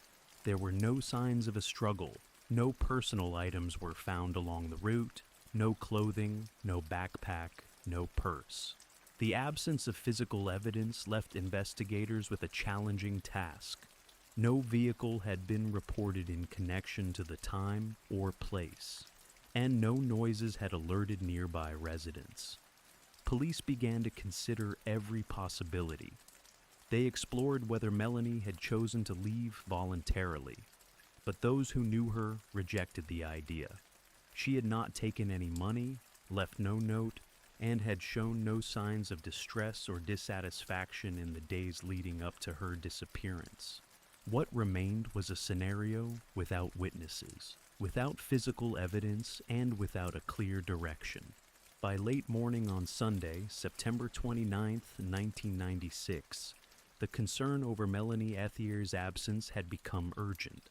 Her mother, alarmed by the untouched state of Melanie's bedroom and the lack of communication, began reaching out to friends, neighbors, and anyone who might have seen her daughter in the hours since she left the gathering the night before.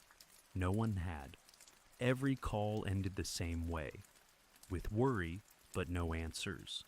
By noon, the Temiskaming Shores Police Service, then operating under its predecessor organization, was contacted. Melanie's mother explained that her daughter had never stayed out without calling, had no history of running away, and had left the house the day before, expecting to return that night. Her absence was entirely out of character.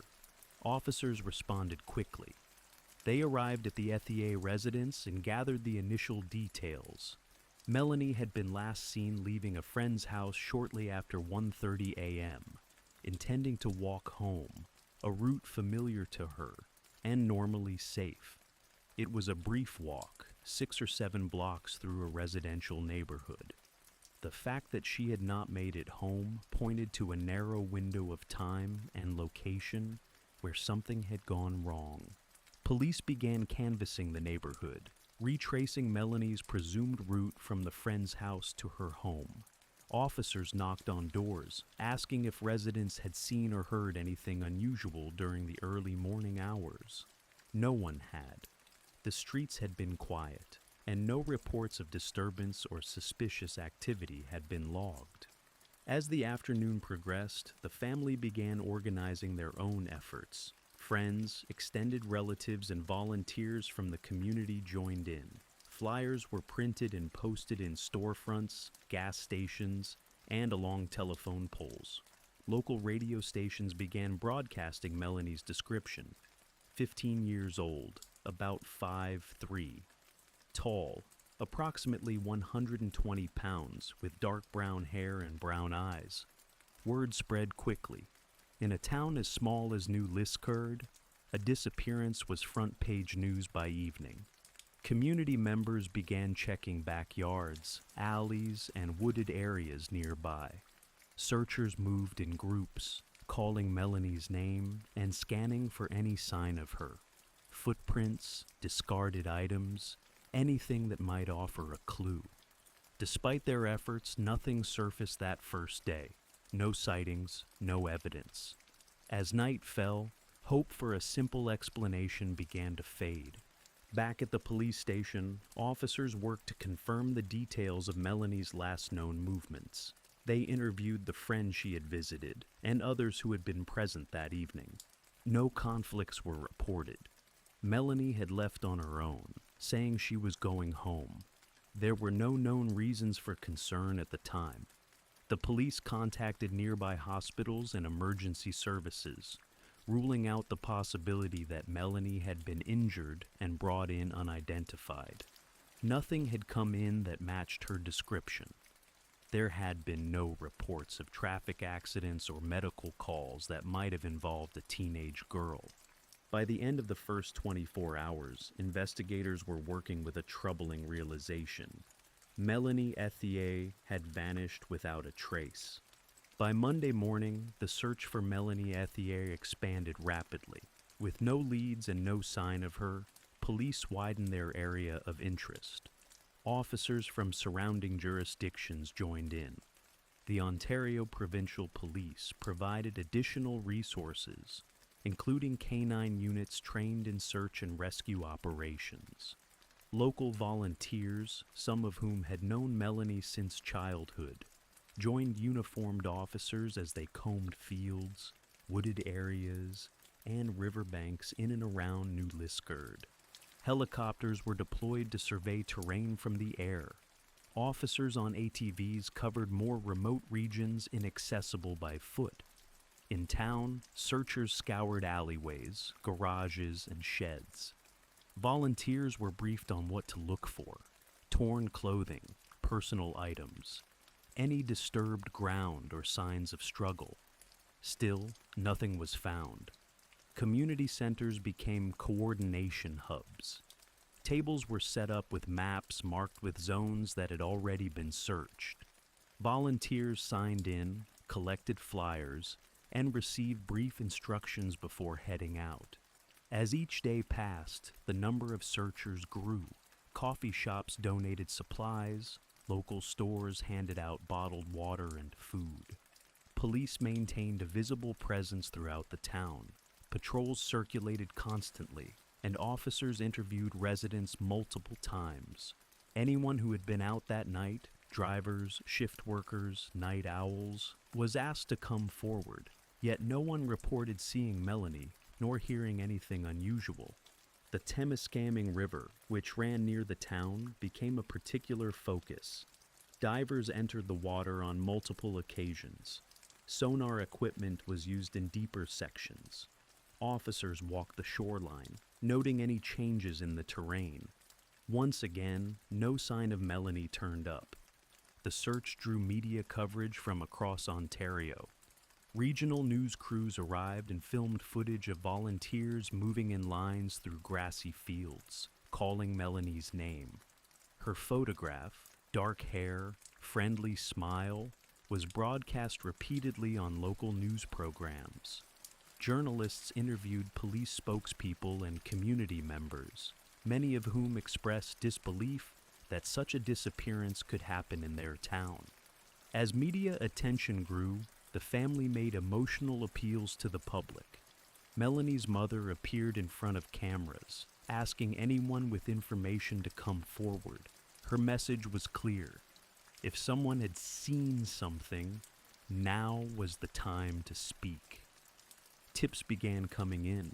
Some claimed to have seen a girl matching Melanie's description in nearby towns. Others suggested vehicles that looked out of place or people behaving oddly. Investigators followed up on each one, yet none led to a breakthrough. Descriptions were vague, timelines didn't match. Surveillance footage, where it existed, turned up no new information. With each passing day, hope gave way to frustration. Despite the most extensive search effort in the region's recent history, there was still no trace of Melanie Ethier. No discarded item. No confirmed sighting. The only thing that remained certain was that she had disappeared sometime after leaving her friend's house and never made it home. The search continued, but the trail was already going cold. As search operations continued on the ground, investigators formally launched a criminal investigation into Melanie Ethier's disappearance. With no sign of her after several days, and no evidence pointing to a voluntary absence, the case was now treated as a suspected abduction. The new Liskeard police coordinated closely with the Ontario Provincial Police. Detectives reviewed Melanie's personal history, habits, relationships, and recent activities. They spoke again with friends, teachers, and classmates, looking for any signs of distress or conflict. Nothing in her recent behavior suggested she had planned to leave, or that she was in any kind of trouble. Investigators obtained access to her school records, checked her bank account activity, and reviewed any messages or notes found in her belongings. Everything pointed to a normal, stable life. Her social circle was small and well-known. She had no known enemies, and there were no signs of tension at home. Police established a timeline covering the 24 hours before Melanie was last seen. They identified who had been with her, when she left the gathering, and the estimated time she should have arrived home. Detectives examined the neighborhood between those 2 points, trying to determine if there had been anyone else on the street, any occupied vehicles, or any other activity. Officers reviewed reports of disturbances, prowlers, or suspicious vehicles from that night. They found none that directly matched the time or location of Melanie's disappearance. They contacted taxi services, bus stations, and highway patrol units to see if anyone fitting her description had been picked up or seen traveling. Nothing was reported. The friend whose home Melanie had visited was interviewed multiple times. He confirmed she had left alone and said goodbye at the door. He had not seen anything unusual. No arguments had occurred. Melanie simply left, planning to go home.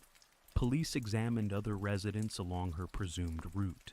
Door-to-door canvassing turned up no new leads. Several people said they were asleep at the time Melanie would have passed their homes.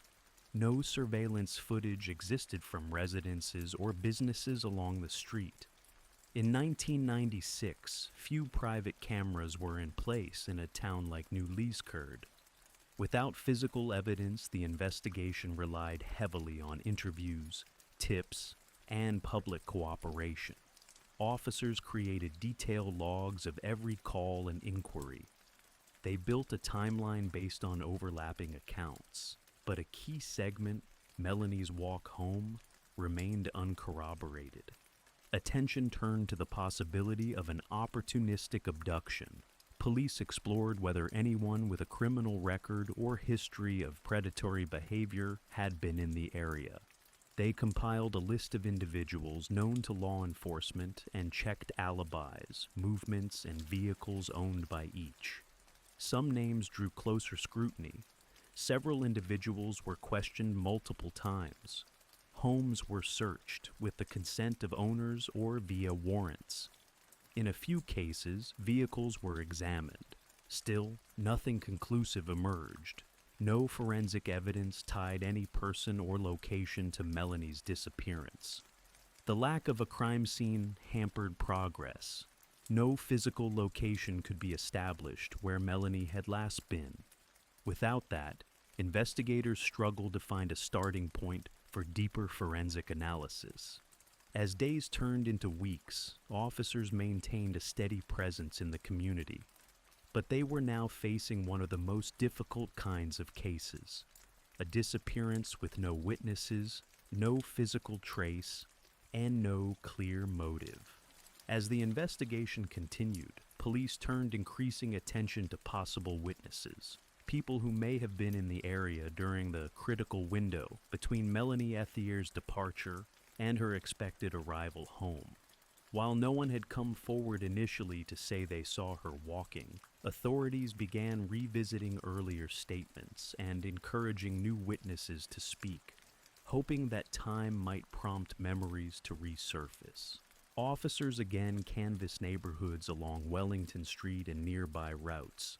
They asked about unusual vehicles, strangers seen loitering, or sounds heard during the early hours of September 29th. A few residents reported vague recollections, seeing headlights on a normally dark street, or hearing a car accelerate, but none of the accounts were definitive. No single sighting placed Melanie on the street that night.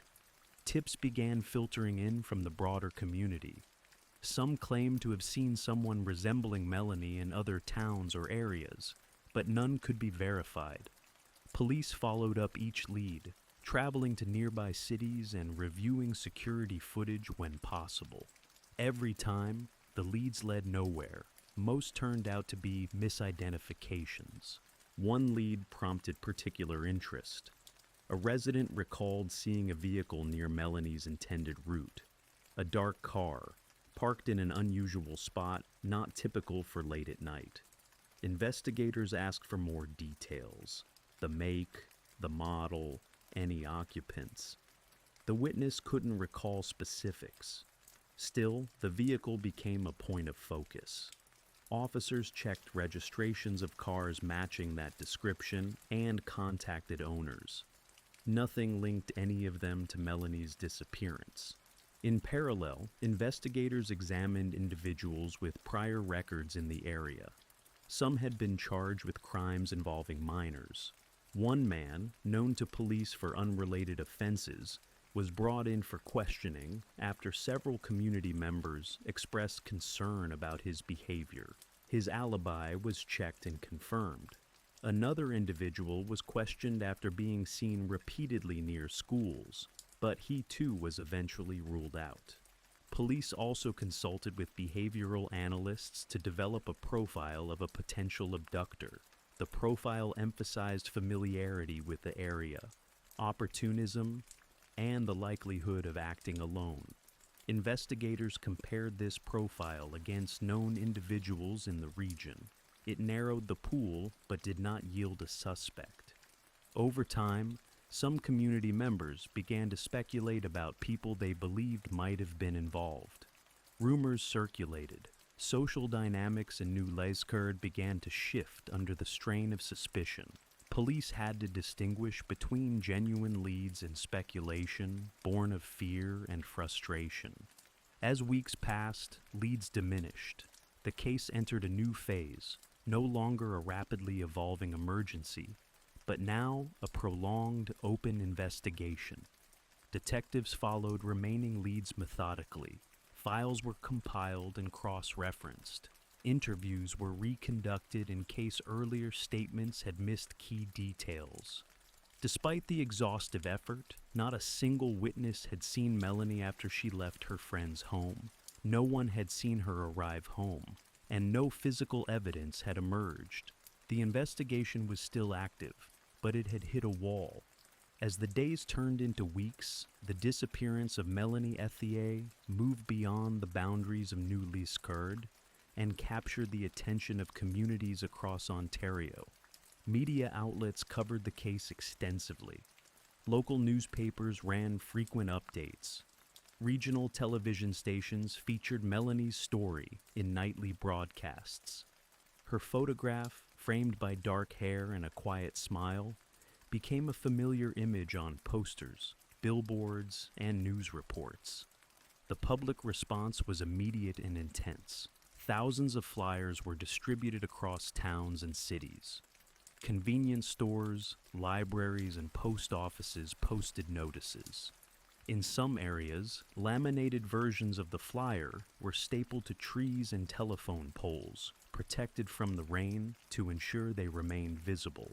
Melanie's family held several public appeals, standing before news cameras, urging anyone with information to come forward. Her mother, often accompanied by volunteers or community leaders, emphasized the urgency and heartbreak of not knowing what had happened. Her words were repeated in headlines and nightly news segments.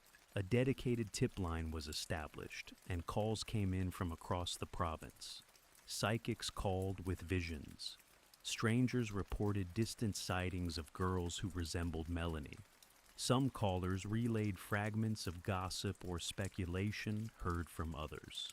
Investigators documented and followed up each lead, but none led to new evidence.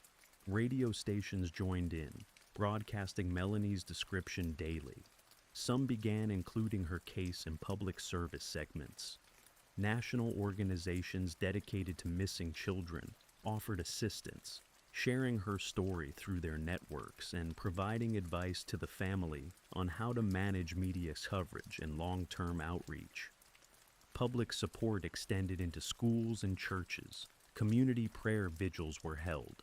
At Melanie's high school, students organized awareness events and fundraisers. Staff and students wore ribbons to keep her case visible. As public interest grew, the case gained a presence online. Though the internet in 1996 was still in its early stages, web pages were created to circulate updates. Online forums and message boards shared articles and theories. Her case was one of the first in Ontario to use the internet as part of a community-driven awareness campaign. Still, no new information emerged. Despite the growing visibility of her case, despite the waves of support, Melanie's location remained unknown. The media's attention persisted into the following months. Each milestone, 30 days, 60 days, 6 months, brought renewed coverage. Reporters returned to New Liskeard to speak with Melanie's family and investigators.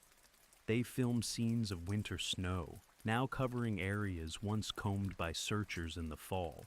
Her case became a symbol of vulnerability in a town that had once considered itself safe from such tragedy.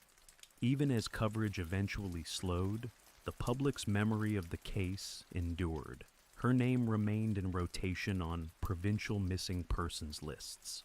On anniversaries of her disappearance, local newspapers continued to print updates and reminders. The case stayed alive in public consciousness, not just as a mystery, but as a shared loss. What no one could answer was why. Why a teenage girl walking a short distance in her own neighborhood had vanished without a trace. From the first day of Melanie Ethier's disappearance, her family became the core of the search effort. Her mother, in particular, refused to let the case fade from public memory. She spoke at events, organized community gatherings, and remained in regular contact with law enforcement. Her determination was quiet but unwavering. In the weeks after Melanie vanished, the family's home became a place of constant activity. Volunteers came and went. Flyers were stacked in boxes ready for distribution. A wall in the living room became a timeline, a place where dates, notes, and sightings were recorded. Calls were answered at all hours. Every ring of the phone brought a surge of hope, followed by uncertainty when no new information emerged. Melanie's younger sister, still a child at the time, lived in the shadow of the search. The normal rhythm of family life was replaced by interviews, meetings, and long hours spent waiting for updates. Friends, extended relatives, and neighbors offered support, but no one could fill the space left by Melanie's absence.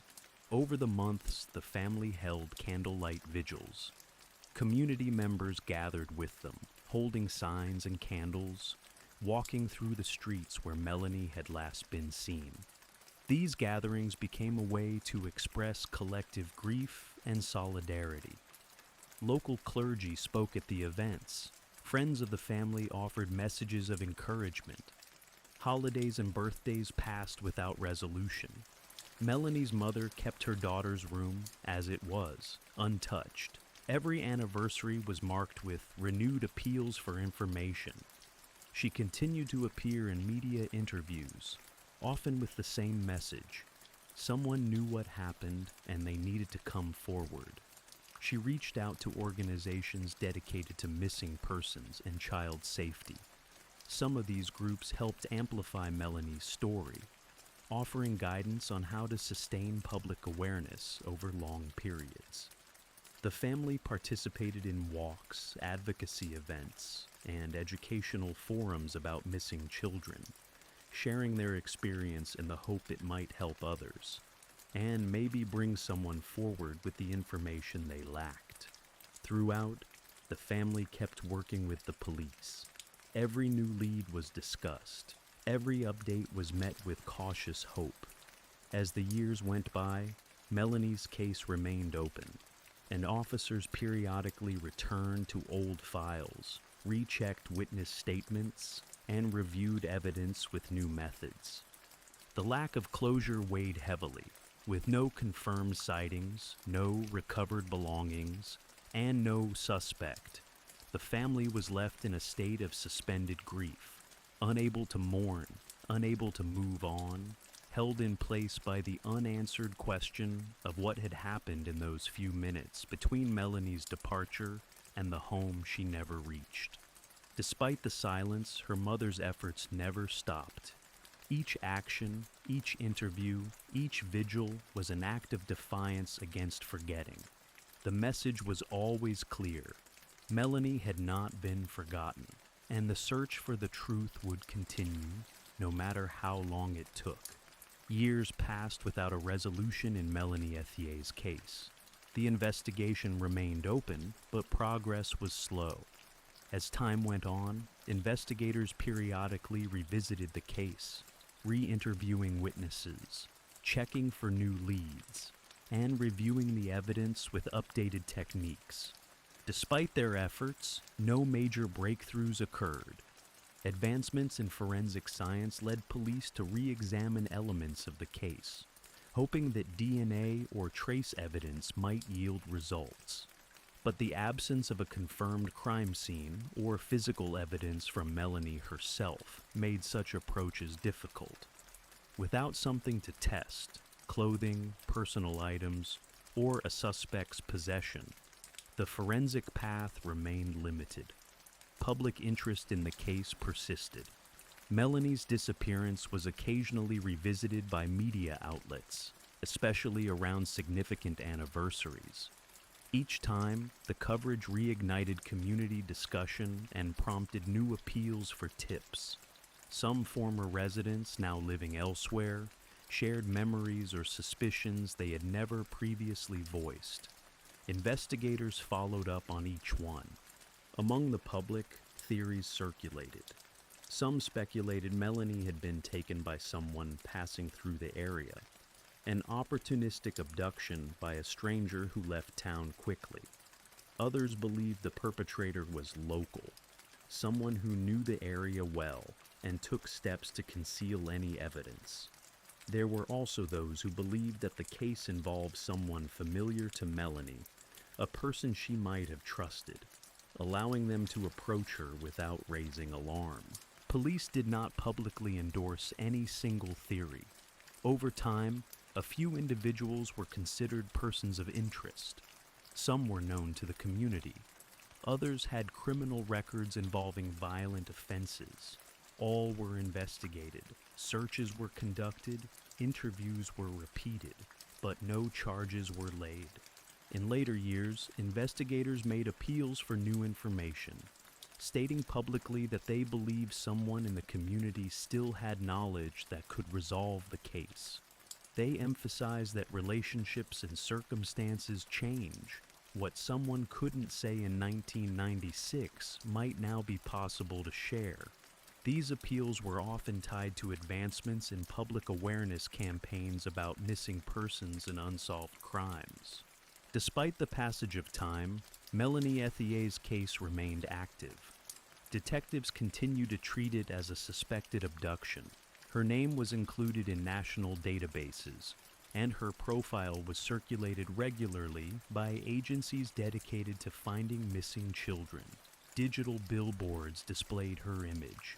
Online platforms and social media gave her story new reach. Theories endured, but facts remained few. No sighting had ever been verified. No body had been recovered. No confession had been made. The case, after years of searching, interviews, and appeals, still stood without resolution. Melanie Ethier's disappearance became one of the most haunting unsolved cases in Ontario. For her family, the mystery continued to define each passing year. For the community, it remained a painful reminder of a moment when the familiar and the safe were suddenly and irreversibly altered. Her story, still unresolved, endures in files, in memories, and in every unanswered question that lingers over that quiet walk home. Michelle Marie Martinko was born on October 6, 1961, in Cedar Rapids, Iowa, the younger daughter of Albert and Janet Martinko. She grew up in a close-knit family and attended Kennedy High School, where she was known for her academic diligence and involvement in extracurricular activities. Michelle was a member of the school's concert choir and theater productions, and she joined the twirling squad as a sophomore, an achievement that was uncommon at the time. Her peers often noted her distinctive style, including her carefully maintained blonde hair and fashionable clothing. Despite her active school life, Michelle was described as having few close confidants, with some attributing this to jealousy from other students or conflicts over past relationships. She shared a particularly close bond with her mother, Janet. Michelle aspired to study interior design at Iowa State University after graduation, reflecting her interest in aesthetics and design. On December 19, 1979, Michelle attended the Kennedy Concert Choir banquet at the Sheraton Inn in Cedar Rapids. After the event, she planned to visit the newly opened Westdale Mall to shop for a winter coat. She invited a friend to accompany her, but the friend declined, so Michelle went alone. She was last seen around 8 p.m. near a jewelry store in the mall. When she failed to return home, her parents reported her missing.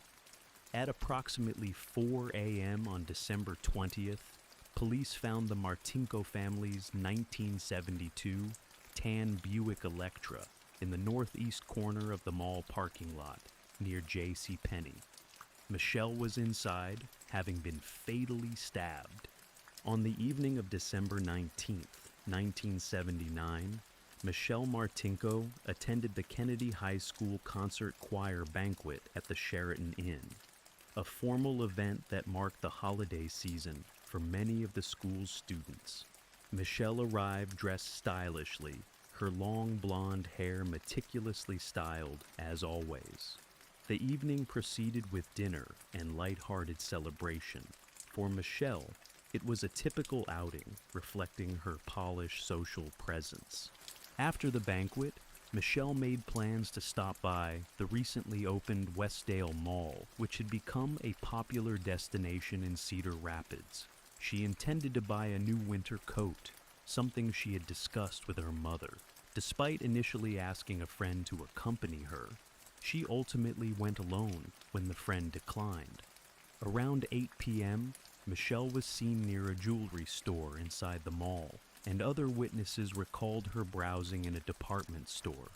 The mall was brightly lit and bustling with holiday shoppers. However, by 10 p.m., she had not returned home, and her parents, growing concerned, began calling friends and places she might have visited. By midnight, Michelle's family reported her missing. Her father, Albert, along with police officers, began searching the Westdale Mall area. At around 4 a.m. on December 20th, officers discovered the family's 1972 tan Buick Electra, parked in a far corner of the mall parking lot near J.C. Penney. The car's location was somewhat isolated and dimly lit compared to the main entrances. Inside the locked vehicle, officers found Michelle Martinko. She had been stabbed multiple times in the face and chest. There was no sign of sexual assault, no theft of money or personal items, and no indication of forced entry to the car.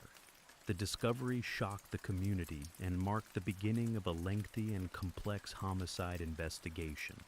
At approximately 4 a.m. on December 20th, 1979, Cedar Rapids police officers made a grim discovery in the Westdale Mall parking lot. Tucked away in a less trafficked area near the J.C. Penney store sat a tan 1972 Buick Electra. The vehicle was locked from the outside and undisturbed, giving no immediate indication of the horror within. When officers gained access, they found the body of 18-year-old Michelle Martinko slumped over in the front passenger seat. Michelle had been brutally attacked. She sustained numerous stab wounds, concentrated on her face and chest. There were no defensive wounds on her hands, leading investigators to believe she had been caught off guard. Blood was found on various parts of the interior, on the steering wheel, the dashboard, and soaked into her clothing. She was fully clothed and her purse was left intact, suggesting robbery had not been the motive. The location of the vehicle, parked away from heavy foot traffic, raised suspicions that the assailant had planned the attack or at least intended to avoid detection. Snow had recently fallen, yet there were no fresh tracks around the vehicle, indicating the car had likely been parked there for several hours before discovery. Officers secured the scene and began the process of documenting and collecting evidence. They noted the precise condition of the car, the arrangement of Michelle's body, and all visible injuries. Despite the volume of blood, the attack did not appear to have caused significant noise or disruption. There had been no witnesses, no calls to mall security, and no reports of screams. Autopsy results confirmed multiple deep stab wounds to the chest and a series of slashes to the face. The medical examiner concluded that Michelle died from exsanguination. No foreign fibers or fingerprints were initially recovered, and DNA testing, still in its infancy, was not an option. The randomness of the violence combined with the lack of an apparent motive left investigators puzzled. In the days following the discovery of Michelle Martinko's body, the Cedar Rapids Police Department launched a full-scale homicide investigation. Detectives canvassed Westdale Mall, questioning store employees, patrons, and anyone who may have seen Michelle on the night of December 19th. Her last confirmed sighting occurred shortly after 8 p.m., but what transpired in the hours before her death remained a mystery. Officers examined security logs, although the mall lacked surveillance cameras. With no eyewitnesses to the attack and no immediate suspects, investigators relied on public appeals for information. A tip line was established, and authorities received hundreds of calls. Some individuals claimed to have seen Michelle speaking with a young man in the parking lot.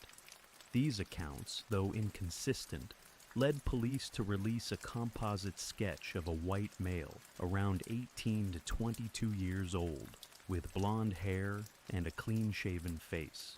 This sketch was based largely on witness hypnosis sessions, a controversial technique at the time. Investigators hoped it would spark recognition, but leads generated from the sketch failed to produce viable suspects. Michelle's ex-boyfriends and classmates were questioned, and many submitted to polygraph tests. None were arrested. The crime scene offered limited physical evidence. No weapon was found, and the killer left no obvious trace behind. Despite a thorough sweep of the Buick Electra, forensic tools in 1979 lacked the sensitivity to detect genetic material. Hair and fibers were collected, but they offered no definitive link to a suspect. Over the next several months, investigators pursued every angle. They explored possible connections to similar unsolved cases, both in Iowa and beyond. Yet nothing concrete emerged. The case gradually lost momentum. By mid-1980, despite persistent efforts, it became evident the trail was going cold. Throughout the 1980s and 1990s, the case remained open. Periodically, new detectives reviewed the files and re-interviewed old contacts, hoping a detail had been missed. As time passed, the Martinko family, particularly her parents, continued to advocate for justice. Michelle's murder left a lasting impact on Cedar Rapids, her name etched in the community's memory. In 2006, nearly 3 decades after Michelle Martinko's murder, the Cedar Rapids Police Department revisited the case with renewed determination. Improvements in forensic technology prompted investigators to re-examine evidence collected from the 1979 crime scene. Among the items reviewed were clothing worn by Michelle and materials recovered from the car's interior. During the re-evaluation, forensic specialists discovered traces of blood that did not match Michelle's. This unidentified male DNA was found on the gear shift and the back of her dress. The samples were sufficient to develop a partial DNA profile, which was then entered into the Combined DNA Index System, CODIS. However, the profile did not match any existing entries, meaning the suspect had no prior convictions that would have required DNA submission. Despite the lack of a match, the development was a major turning point. For the first time, investigators had a tangible biological link to the killer. They preserved the DNA profile and continued monitoring the system for any future hits. The case remained active but unresolved. In 2017, a new investigative technique offered another opportunity. Investigators commissioned a DNA phenotyping service to produce a computer-generated rendering of the suspect's likely physical appearance based on the DNA sample. The resulting composite depicted a man of Northern European descent with fair skin, blonde hair, and blue or green eyes, aged to appear as he might look in his 50s. The image was released to the public in hopes it would trigger recognition. Alongside the phenotypic rendering, police released a brief case summary, reiterating their commitment to solving Michelle's murder. While this public appeal garnered attention and some additional tips, no match was immediately forthcoming. Nonetheless, the groundwork had been laid for a breakthrough. As forensic genealogy began emerging as a powerful investigative tool, it offered the potential to identify unknown DNA contributors by analyzing their shared genetic material with known relatives. By late 2018, this technology would change the course of the investigation. In late 2018, Cedar Rapids investigators turned to a method that had recently gained national attention: forensic genetic genealogy. Using the previously extracted DNA profile, specialists uploaded the data to GEDmatch, a public database used by individuals seeking to trace their ancestry. The process did not yield an immediate match to a suspect, but it did return results for distant relatives of the unknown male contributor. A genealogist was brought in to construct a family tree, starting with the distant relatives and working backwards to find a common ancestor. From there, branches of the family were traced forward to identify all possible male descendants who could match the DNA profile. The labor-intensive process eventually narrowed the list down to 3 brothers from Iowa. Among the individuals identified was Jerry Lynn Burns, a man living in Manchester, Iowa, about an hour from Cedar Rapids. He had no known connection to Michelle Martinko and had not been previously questioned during the investigation. In December 2018, law enforcement began surveillance on Burns to obtain a discarded item for DNA testing. Agents followed him to a local business where he discarded a drinking straw. The item was retrieved and sent for testing. When the results returned, the DNA on the straw matched the profile recovered from Michelle Martinko's clothing. This development marked the first direct forensic link to a suspect in nearly 40 years. Authorities moved quickly. On December 19, 2018, exactly 39 years after the night Michelle was murdered, officers approached Burns at his workplace for questioning. They informed him about the reopened investigation and the DNA match. Burns denied involvement, claiming he had no memory of Michelle and had never visited Westdale Mall during that period. However, he could not offer a clear explanation for how his DNA ended up on the victim's clothing. Later that day, Jerry Lynn Burns was arrested and charged with first-degree murder. News of the arrest was met with a mix of shock and relief, both in Cedar Rapids and beyond.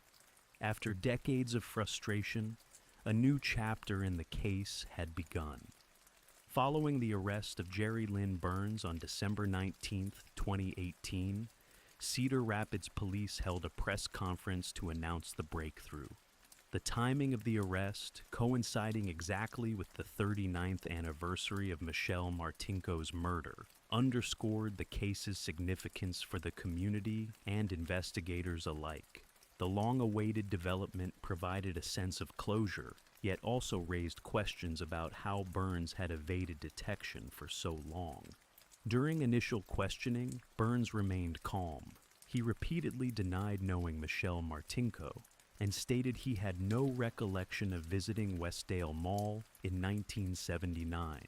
When asked how his DNA could have been found on Michelle's dress, he was unable to provide an explanation.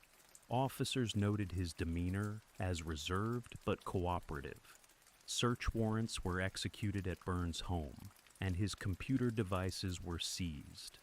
Investigators uncovered internet search history that included topics related to sexually motivated homicides and articles about the Martinko case. Though this information was not part of the original crime scene evidence, it became part of the prosecutorial narrative that suggested continued interest in the crime.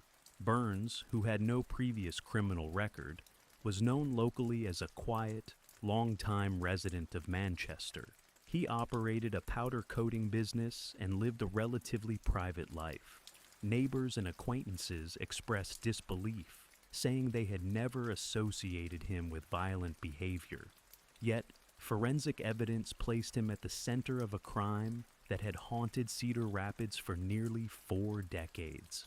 As he was charged with first-degree murder, Burns was transported to the Lynn County Jail. His defense attorney entered a plea of not guilty, and pretrial hearings were scheduled to determine the admissibility of the DNA evidence and the legality of the methods used to obtain it. Burns's arrest signaled a dramatic turn in one of Iowa's most notorious cold cases, moving the focus from forensic investigation to legal proceedings. As the legal process moved forward, the pretrial phase of Jerry Lynn Burns' case drew significant public and legal attention. His defense team filed a series of motions challenging the key elements of the prosecution's case. Central among these were arguments concerning the collection and use of the DNA evidence that had led to his arrest. Attorneys for Burns contended that obtaining his DNA from a discarded straw without a warrant or his consent violated his constitutional rights. They argued that the act constituted an unlawful search. Prosecutors countered that individuals have no reasonable expectation of privacy over items they discard in public. After review, the court ruled the collection lawful, allowing the DNA evidence to remain central to the case. Another point of contention was the inclusion of Burns' internet search history. The defense moved to exclude this material, claiming it was prejudicial and irrelevant. The prosecution maintained it demonstrated an ongoing interest in violent crimes and the Martinko case specifically. The judge ultimately allowed portions of the digital evidence to be presented at trial, deeming them potentially indicative of intent or consciousness of guilt. Given the widespread publicity surrounding the case and its emotional resonance within the Cedar Rapids community, defense attorneys requested a change of venue. The motion was granted, and the trial was moved to Scott County to ensure impartiality. Jury selection began in early 2020, drawing attention from media and legal observers throughout Iowa. Throughout the pre-trial phase, the Martinko family remained closely involved, attending hearings and expressing their long-standing desire for justice. Their presence underscored the personal and emotional weight the case carried after 4 decades. For law enforcement and the broader public, the approaching trial represented both a conclusion to a decades-long mystery and a test of the newly applied investigative techniques that had led to the arrest. The trial of Jerry Lynn Burns began in February 2020 at the Scott County Courthouse. As proceedings opened, the courtroom was filled with a mix of legal professionals, journalists, and members of the public who had followed the case for decades. The prosecution presented a carefully constructed narrative based largely on forensic science and the timeline of the original crime. Prosecutors opened by emphasizing the breakthrough use of genetic genealogy, detailing how investigators identified Burns through a family tree and later confirmed the match using DNA from the discarded straw. They introduced the DNA profile obtained from Michelle Martinko's clothing and demonstrated the 1 in 100 billion likelihood that the DNA could belong to anyone other than Burns. The state also highlighted the lack of alternative explanations offered by the defendant when confronted with the evidence. Witnesses for the prosecution included law enforcement officers involved in both the original and renewed investigations, forensic analysts who processed the DNA, and genealogists who built the family tree leading to Burns. The jury also heard from individuals who had worked with or known Burns over the years. While none could place him with Michelle or at Westdale Mall in 1979, their testimonies helped outline the life he led before and after the crime. The defense acknowledged the presence of Burns' DNA, but argued that the prosecution failed to prove how or when it was deposited. They suggested the possibility of secondary transfer and questioned the chain of custody related to the evidence. They also challenged the reliability of the genealogical methods used and the legality of how the DNA sample was collected. The defense did not call any witnesses on Burns' behalf. After a week of testimony, the jury deliberated for just a few hours before reaching a verdict. On February 24, 2020, Jerry Lynn Burns was found guilty of first-degree murder in the death of Michelle Martinko.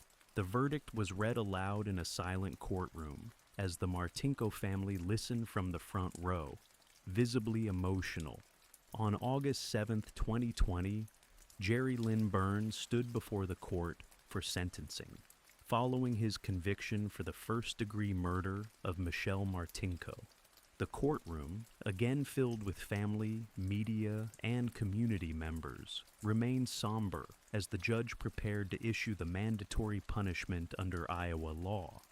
Burns, wearing a jail uniform and a face mask, did not speak during the hearing and showed little visible emotion. Michelle's sister, Janelle, addressed the court with a victim impact statement.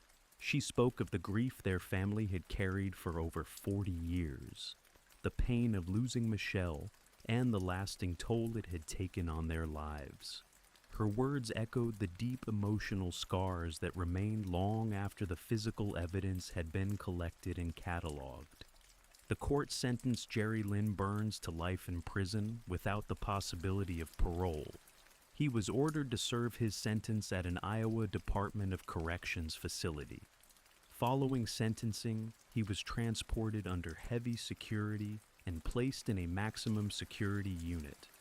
The punishment brought a formal end to the trial, but it did not conclude the legal process. Burns's attorneys promptly filed a notice of appeal, arguing that key elements of the trial had been mishandled. They raised concerns about the use of genetic genealogy, the admission of his search history, and the handling of forensic evidence. They sought either a new trial or a reversal of the conviction. Over the following months, legal briefs were submitted, and the case moved through the appellate process.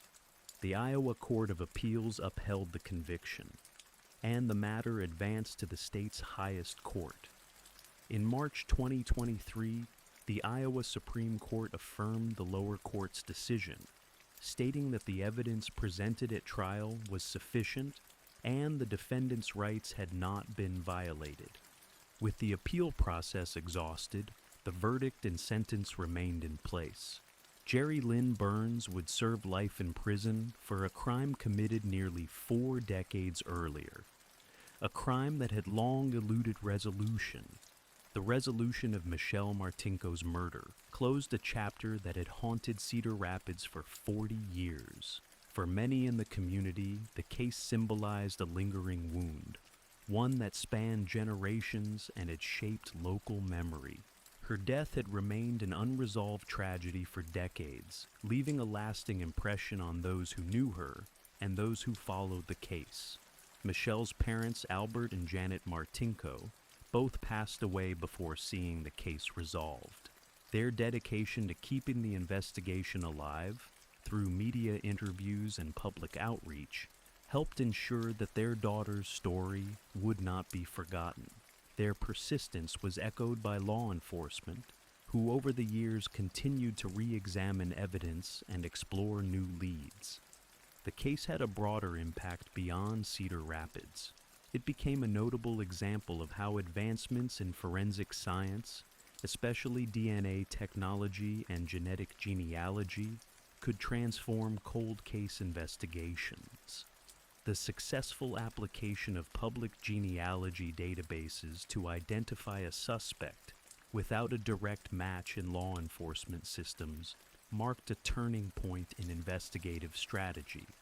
It also sparked debate around privacy, ethics, and the balance between public safety and individual rights. While many viewed the outcome as a triumph of justice, others questioned the methods used to obtain familial DNA matches. Legal scholars and civil rights groups pointed to the Martinko case as a key moment in the evolving relationship between technology and law enforcement. For the community, the case served as a reminder of the importance of persistence. Officers who had long retired saw their early work form the foundation for the final resolution. Younger detectives who carried the case into the modern era brought new tools and perspectives, ultimately bridging the gap between past and present. Michelle's legacy lives on, not just as a victim of an unsolved crime, but as the focus of a case that helped reshape the way justice can be pursued. Her story, marked by tragedy, also became one of endurance, dedication, and the relentless pursuit of truth. The morning of January 13, 1996, in Arlington, Texas, began as unremarkably as any other winter Saturday. 9-year-old Amber Hagerman was visiting her grandparents' home, just a short bike ride away from where she lived, with her mother and little brother, Ricky. A bright, energetic child with dark hair and an open smile, Amber had a love for riding her bicycle and a fiercely protective bond with her younger sibling. That morning, the children had been restless, Amber, bundled in a pink jacket and jeans, persuaded her mother to let her and Ricky take their bikes for a short ride. Donna Williams hesitated but agreed, instructing them to stay close to the house. The children pedaled off, heading for a nearby parking lot, behind an abandoned Winn-Dixie grocery store, just 2 blocks away. The lot, with its smooth pavement and open space, had long served as an informal playground for local kids. Amber and Ricky rode in circles for a few minutes, laughing and racing. After a while, Ricky turned back home, but Amber stayed behind to enjoy the quiet freedom of the lot. It was shortly after 3 p.m. when a sudden, horrifying event shattered the peaceful scene. An older man, working in his backyard across the street, heard a scream. Jim Kevill, a retired machinist, turned in time to see a black pickup truck reverse toward the girl. A man jumped out, grabbed Amber, and forced her into the vehicle. It was quick, brutal, and silent after that. The truck sped away westward down Abram Street, vanishing into the neighborhood's sprawl. Kevill, stunned, called 911 immediately. Back at the grandparents' home, Ricky arrived alone. When asked where Amber was, he answered simply, "She stayed to ride a little longer." Panic set in quickly. Donna Williams ran out, her fear growing by the second. When police officers arrived minutes later, the search began. A child had been taken in broad daylight, and there was only one eyewitness. Officers canvassed the area, seeking anyone who had seen the truck. The description was general: a black, full-sized pickup, possibly late 1980s or early 1990s model, with a short wheelbase and clear windows. The driver, white or Hispanic, was described as medium-built and under 6 feet tall. Beyond that, details were scarce. By nightfall, the neighborhood was flooded with officers, volunteers, and news cameras. Search dogs and helicopters joined the effort. Amber's picture, big eyes, round cheeks, was soon everywhere. Her mother's plea was broadcast on the evening news. "I just want my baby back." In the hours after the abduction, every second felt like a lifetime. Leads were few, but hope remained. No one knew yet that time was already running out. Within minutes of Jim Kevill's 911 call, Arlington police arrived at the scene. The Winn-Dixie parking lot, normally empty and unremarkable, became the center of a frantic effort. Officers cordoned off the area and began collecting any trace of evidence that might explain what had happened. The air was tense. Children still played in nearby yards, unaware that one of their own had vanished without a sound, without a trace, in full daylight. Cavill's account was all they had. He described seeing Amber being snatched and driven off in a black pickup truck. There had been no time for him to intervene. His voice shook as he relayed the details to detectives. The swiftness of the abduction stunned even seasoned officers.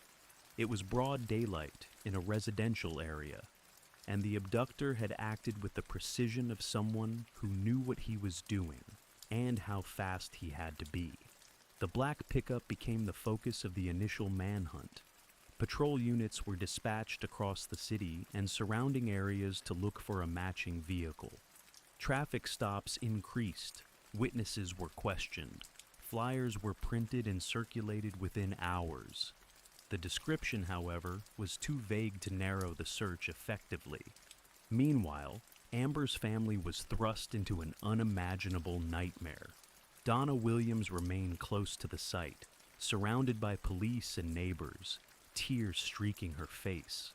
She was unable to comprehend how quickly it had all unraveled. Her daughter was gone. The only evidence of her presence, a bicycle lying on its side in the parking lot. As night fell, more officers joined the effort. The parking lot was swept for physical evidence. Police found Amber's pink bicycle, upright at first, but later placed on its side by investigators. No signs of a struggle, No items dropped, no obvious clues. It was as if Amber had simply vanished into the hands of someone who knew exactly how to leave no trace. The FBI joined the case early, recognizing the potential for interstate implications. Agents coordinated with local law enforcement and offered additional resources, including profilers and forensic analysts. They began examining potential motives, patterns, and whether the abduction could be linked to any known offenders in the area. Despite extensive media coverage, including continuous updates on local news stations, no credible tips emerged in the first 24 hours. Rumors and false sightings poured in, but none led to Amber. Her photograph appeared on every TV screen in North Texas, often alongside her mother's plea for her safe return. On Sunday, January 14th, officers knocked on doors across Arlington, seeking witnesses. One woman recalled seeing a black truck parked behind a laundromat nearby, but couldn't say when. Another thought she saw a man watching children earlier in the week. Nothing concrete materialized. Investigators created a task force, assigning full-time detectives and analysts to the case. The focus remained on identifying the truck, tracking down known offenders, and reviewing any surveillance footage from businesses in the area. But in 1996, video surveillance was not as widespread or clear as it is today. The few cameras that existed near the site offered no usable footage. By Monday, January 15th, the urgency intensified. Statistically, the first 48 hours are critical in a child abduction. With each passing hour, the likelihood of a safe recovery diminished. Still, officers kept searching, and Amber's family clung to hope. They did not know that less than 5 miles from where Amber had been taken, the answers lay waiting in a creek bed, hidden by time and silence. By Tuesday, January 16th, the city of Arlington had fully mobilized. Amber Hagerman's disappearance had gripped the public in a way few crimes had. Local radio and television stations ran continuous updates. Her photo, bright-eyed and framed with dark bangs, was broadcast every hour. Volunteers gathered in parking lots and church halls, ready to comb the city block by block. The hope of bringing her home was still alive, and it unified people across communities. Law enforcement set up a command center to manage the volume of incoming tips and coordinate the growing investigation. Dozens of detectives were pulled from other duties. Arlington Police, the FBI, Texas Rangers, and state law enforcement worked together, trying to anticipate their suspect's next move, if there was to be one. Every black truck sighted in the area was stopped and scrutinized. Drivers were questioned, vehicles photographed, and plates run through databases. The number of trucks matching the vague description was overwhelming. Still, officers persisted. A composite sketch was considered but ultimately abandoned due to the lack of a clear visual of the suspect's face. Flyers were handed out at gas stations, posted on telephone poles, and delivered door to door. Some residents taped Amber's photo to their car windows. Local businesses donated paper, ink, and supplies. It was a grassroots effort powered by grief and fear. No one could understand how a child could be abducted in daylight and disappear so completely. As the investigation expanded, so did public involvement. A hotline received hundreds of calls. Psychics offered visions. Parents held their children closer, and conversations about safety echoed across living rooms and classrooms. Amber's mother, Donna Williams, was ever present in the media. Her raw emotion and steady voice became a symbol of endurance. She repeated the same message over and over. "Please, if you know anything, help bring my daughter home." Her words struck a chord with thousands. Behind the scenes, investigators examined every possibility. They looked into known sex offenders, suspicious persons recently released from prison, and anyone with a history of crimes against children. They checked hospital records, car rental agencies, and local motels. Every angle was pursued. Despite the flurry of activity, no physical evidence surfaced. The truck had vanished. No witnesses beyond Jim Kevill came forward with useful details. Without a license plate number, a clearer description of the driver, or a direction of travel, the investigation faced a growing void. Detectives began to consider the chilling possibility. The abduction had been planned, and the suspect had left no room for error.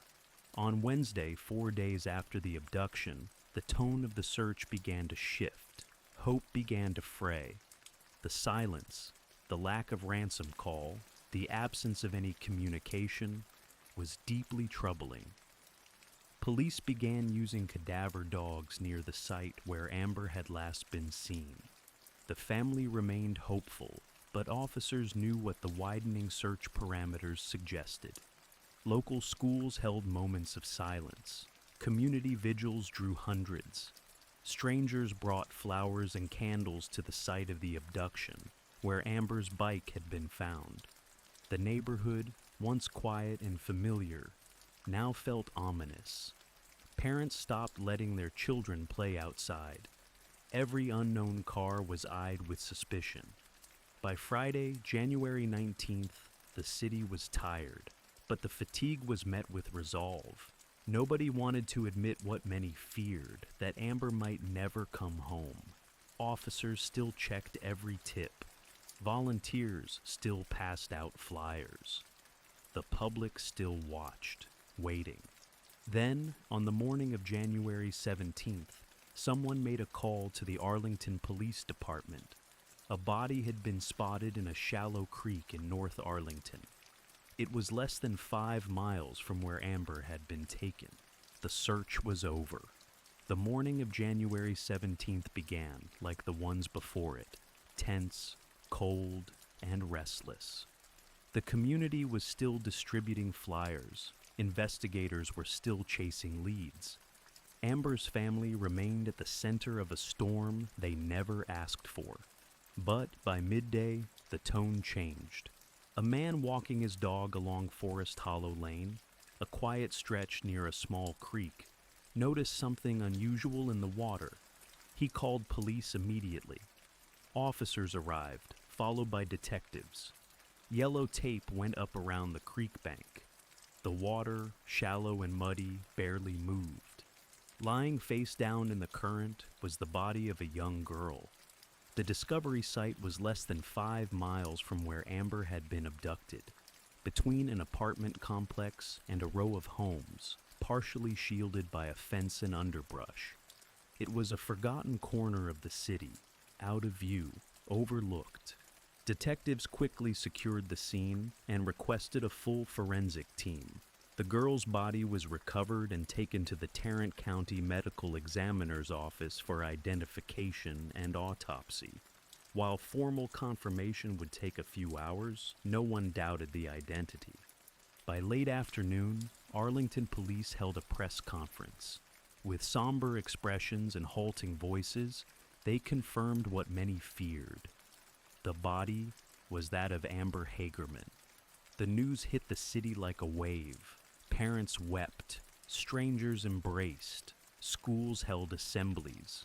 The hope that had sustained the community was replaced with grief.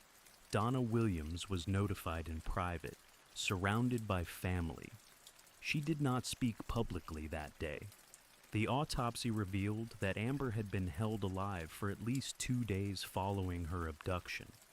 The cause of death was determined to be cut wounds to the throat. There were signs that she had been kept in some kind of enclosed space.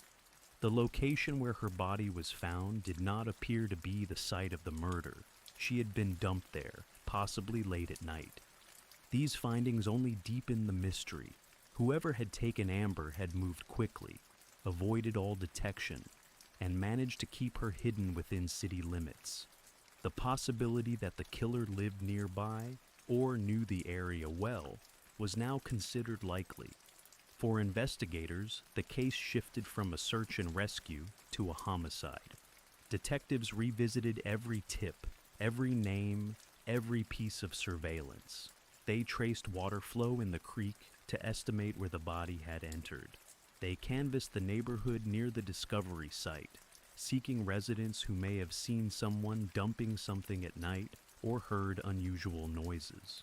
Amber's funeral was held days later at a church packed with mourners. Family, friends, officers, and complete strangers gathered to remember her. Her small coffin, adorned with flowers and surrounded by stuffed animals, became a symbol of lost innocence. The service was broadcast locally. Images of her classmates releasing balloons into the winter sky remained etched in the public memory. In the weeks that followed, tributes poured in. A park bench was dedicated in Amber's honor. Children left handwritten notes and drawings at the abduction site. Candlelight vigils continued, but behind the mourning, investigators worked in silence. The profile of the killer remained elusive. No fingerprints, no DNA, no eyewitnesses besides the original sighting of the truck. The case that had galvanized a city was now at risk of going cold. In the weeks after Amber Hagerman's funeral, investigators doubled their efforts. A specialized task force remained active, poring over hundreds of tips that continued to trickle in. Yet, despite the intensity of the investigation, the leads led nowhere. The black pickup truck, so central in the early hours, had become a ghost. No additional witnesses came forward with a better description. No video surfaced to corroborate or contradict the original sighting. Detectives turned inward, reviewing every element of the case. The location of the body raised new questions. The creek where Amber was found was relatively close to her abduction site. It suggested a local perpetrator, someone familiar with the area and confident enough to return days later to dispose of a body. Yet, even this theory yielded no breakthroughs. They examined every registered sex offender in the vicinity, questioned parolees, and reviewed case files of child-related offenses from the previous decade. Dozens of individuals were interviewed, their alibis tested, vehicles inspected. In each case, the evidence failed to link anyone to the crime. Tips from the public were frequent but inconsistent. Some claimed to have seen the truck in other parts of town. Others believed they had seen a man watching children at nearby parks. One caller believed the truck had out-of-state plates. Another insisted it was an inside job. Each lead was checked, logged, and filed. None brought investigators closer to a suspect. The autopsy results left little to build on. The absence of foreign DNA or usable forensic evidence narrowed the investigative paths. The wounds on Amber's body indicated a sharp object had been used, but no murder weapon was found. The lack of trauma to other parts of her body suggested her killer had controlled the situation quickly and with deliberate force. By the end of 1996, nearly a year after the abduction, the case had stalled. It was never officially closed, but it became a cold case in function. Files were boxed, stored, and revisited periodically. Detectives rotated off and on. A few officers remained dedicated, keeping a binder on their desks marked with Amber's name. Over time, theories multiplied. Was the abduction random, or had someone been watching her? Was it an opportunist or someone who planned it in advance? Why were there no ransom calls, no threats, no communication? Each question only seemed to spawn more. Amber's mother, Donna Williams, remained vocal and active. She gave interviews, pleaded for tips, and continued to push for justice. In one such interview, she expressed disbelief that no one had seen or heard anything. Somebody saw something, she insisted. The case had happened in a populated area. The silence felt unnatural. The city of Arlington never forgot. In the years that followed, anniversaries of Amber's disappearance were marked by vigils and renewed calls for information. Her name remained etched into the collective memory of North Texas. Still, the investigation showed no signs of closure. Officers continued to review new forensic techniques, hoping that advancements in DNA technology or digital analysis might one day yield a breakthrough. Periodically, the police department received calls asking for updates. Each time, the answer was the same. The case remained open, but unsolved. There was no suspect, no arrest, no justice. Amber's killer had vanished into the background of the very community that had rallied to find her. In the wake of Amber Hagerman's death, grief soon gave way to anger, and then to action. Across Arlington and beyond, people asked the same question. What more could have been done? Why wasn't there a way to immediately inform the public when a child was abducted? The idea began to spread. Perhaps technology and public broadcasting could be used to stop a kidnapper before they disappeared. The concept found its first voice in Donna Williams. In her sorrow, she began speaking out, not just for justice in Amber's case, but to prevent other children from suffering the same fate. She called for a system that would alert the community the moment a child was taken, flooding the area with information while time still mattered. Community members joined the push. Broadcasters and law enforcement officials met to discuss the creation of a rapid notification system. Local radio stations were among the first to agree. In the early versions, broadcasters would interrupt programming to share detailed descriptions of abducted children and any vehicles involved. They named the initiative AMBER, both as a tribute and an acronym, America's Missing, Broadcast Emergency Response. It was more than symbolism. It was a direct response to the failure that had occurred in Amber's case. Information had not traveled fast enough. Witnesses had not known what to look for. The public had not been mobilized in time. The first Amber Alert system launched in the Dallas-Fort Worth area later that same year. It was simple. When law enforcement confirmed a child abduction and determined the child was in imminent danger, they could request an alert. Radio stations, electronic highway signs, and local television would immediately broadcast the details. It was a way to enlist the eyes and ears of the entire community. As word of the system spread, other cities and states adopted similar models. Broadcasters across Texas signed on. Law enforcement agencies began coordinating protocols for issuing alerts. What started as a local response became a state-level standard. Over the next few years, Amber Alert systems appeared across the country. Each new implementation carried the weight of Amber's story. Officials repeated her name when presenting the alert criteria. They cited the timeline of her abduction and the lack of early coordination. Her case was the cautionary tale that guided policy. By the early 2000s, the system had evolved into a nationwide network. The U.S. Department of Justice established federal standards. Alerts began appearing on highway signs, in news broadcasts, and eventually on cell phones. With each iteration, the speed and reach of the system improved. The success of the program was measurable. Children abducted in the years that followed were recovered, sometimes within hours, because of immediate public awareness. Cars were stopped, suspects were identified, and families were reunited. Amber Alerts became a model for similar systems in Canada, Europe, and other parts of the world. For Donna Williams, the transformation of her daughter's name into a life-saving system brought both comfort and pain.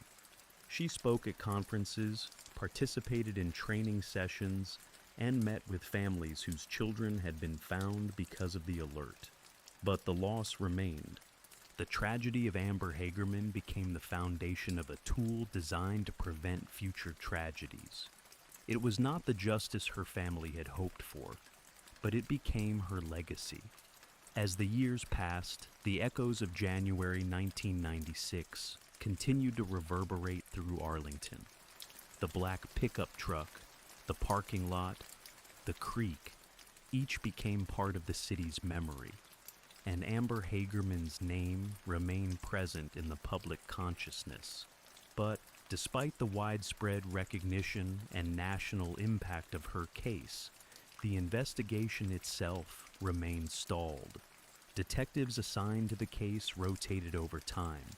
Each new officer who joined reviewed the case file from the beginning. The initial witness report, the forensic evidence, the autopsy, and the maps tracing the distances between the abduction site and the place where her body was found. The same documents, the same unanswered questions. Still, they searched for something missed, something overlooked. Occasionally, a new tip would generate a surge of activity. A former resident of Arlington would call in after seeing a documentary. A man would be arrested elsewhere with a history of crimes against children and be briefly considered, but each lead either fizzled or was eliminated by facts. There was no arrest, no new suspect, no closure. The case was reclassified as cold, though it never left the minds of those who had worked it. Amber's mother remained vocal. She refused to let her daughter's name fade from memory. On the anniversaries of Amber's disappearance, she held vigils and spoke to reporters. She continued urging anyone with information, even the smallest detail, to come forward. Amber's brother, Ricky, who had been just 5 years old when she disappeared, grew up under the shadow of her memory. He occasionally spoke publicly, remembering her as a loving and protective sibling. Their lives were shaped by a moment they barely saw coming. The neighborhood where Amber was abducted also changed. The old Winn-Dixie building was eventually demolished. New developments rose nearby. But for those who remembered, the site never lost its significance. It was still the place where something unthinkable happened in the span of a few seconds. In the late 2000s and into the next decade, advances in forensic science brought new hope. DNA testing became more sensitive, and law enforcement agencies across the country began solving cold cases that had once seemed hopeless. The Arlington Police Department reviewed Amber's case in light of these technologies. Forensic specialists re-examined evidence for traces of DNA, biological material, or fibers that could yield results through newer techniques. Nothing viable was recovered. With no new evidence and no identified suspect, the investigation relied on memory, on the hope that someone, somewhere, still remembered something they had not yet shared. Officers appealed to the public once more, stating clearly that no detail was too small. The truck, the man. Anything seen near the creek in the days following Amber's disappearance. The Amber Alert system continued to grow. It saved lives. It was spoken of in legislative halls, classrooms, and law enforcement academies. But even as it prevented new tragedies, it stood as a reminder of the one it could not stop. Donna Williams carried her daughter's memory forward, participating in events and advocacy. She kept a room in her house filled with Amber's belongings, photos, stuffed animals, the dress she wore in her last school portrait. She remained certain that someone knew what happened, someone had seen or heard something, and had chosen silence. For the city, the silence was the most haunting part. Not just the absence of a suspect, but the void left in the wake of so much noise. The helicopters, the search teams, the media trucks, the crying mother. And then, quiet. Years passed. Children born after 1996 grew up learning Amber's name not from the news, but from emergency broadcasts on their phones. They asked who she was. Their parents answered. Amber Hagerman had become more than a case. She had become a symbol. But behind the symbol was a real child, a real crime, and an unanswered question that still lingered in every corner of Arlington. Nearly 3 decades have passed since the afternoon Amber Hagerman vanished, but the case remains open, its file still active in the Arlington Police Department. Investigators continue to revisit the evidence, determined that time should not erase accountability. Her name, now recognized worldwide due to the Amber Alert system, is still at the center of one of Texas's most haunting unsolved cases. In recent years, advancements in forensic analysis have led to renewed hope across many cold cases. Arlington detectives re-examined all physical evidence collected in 1996. Items were resubmitted for testing using the most current DNA techniques. Microtraces, skin cells, fabric fibers, environmental residues were re-evaluated with more sensitive methods than those available at the time. So far, no usable DNA profile has emerged. Investigators also looked into genealogical methods that had helped solve high-profile cold cases across the country. Yet, without DNA to begin with, that tool remains out of reach for Amber's case. The black pickup truck remains a central mystery. Hundreds of similar vehicles were checked in the initial investigation. Now, 3 decades later, narrowing that search without a license plate or distinct features is nearly impossible. Amber's case is reviewed periodically by detectives, often with the aid of new technologies, digital mapping tools, and criminal profiling software. Each time the file is re-examined, they return to the same points: the timing, the precision of the abduction, the proximity of the body's location, and the lack of forensic traces. The conclusion is always the same: the suspect knew how to avoid detection. Donna Williams continues to advocate for justice. As of the latest anniversaries, she has spoken publicly to renew attention on the case. She shares photos of Amber, recounts memories of her laugh, and urges anyone with information, even a recollection they once dismissed, to come forward. All it takes is one person, she has said repeatedly. Public appeals have been amplified in the digital age. Law enforcement now uses social media to distribute updates, post videos, and share reminders of unsolved crimes. In several posts commemorating Amber, they've reiterated that the case remains open and asked viewers to report anything, no matter how long ago it occurred. For many in Arlington, the name Amber Hagerman is inseparable from the neighborhood where she once lived and played. A memorial plaque stands near the site of the former Winn-Dixie parking lot. Local children still visit the area, now under different ownership and development. Some learn about her only after seeing her name etched in metal and asking why it's there.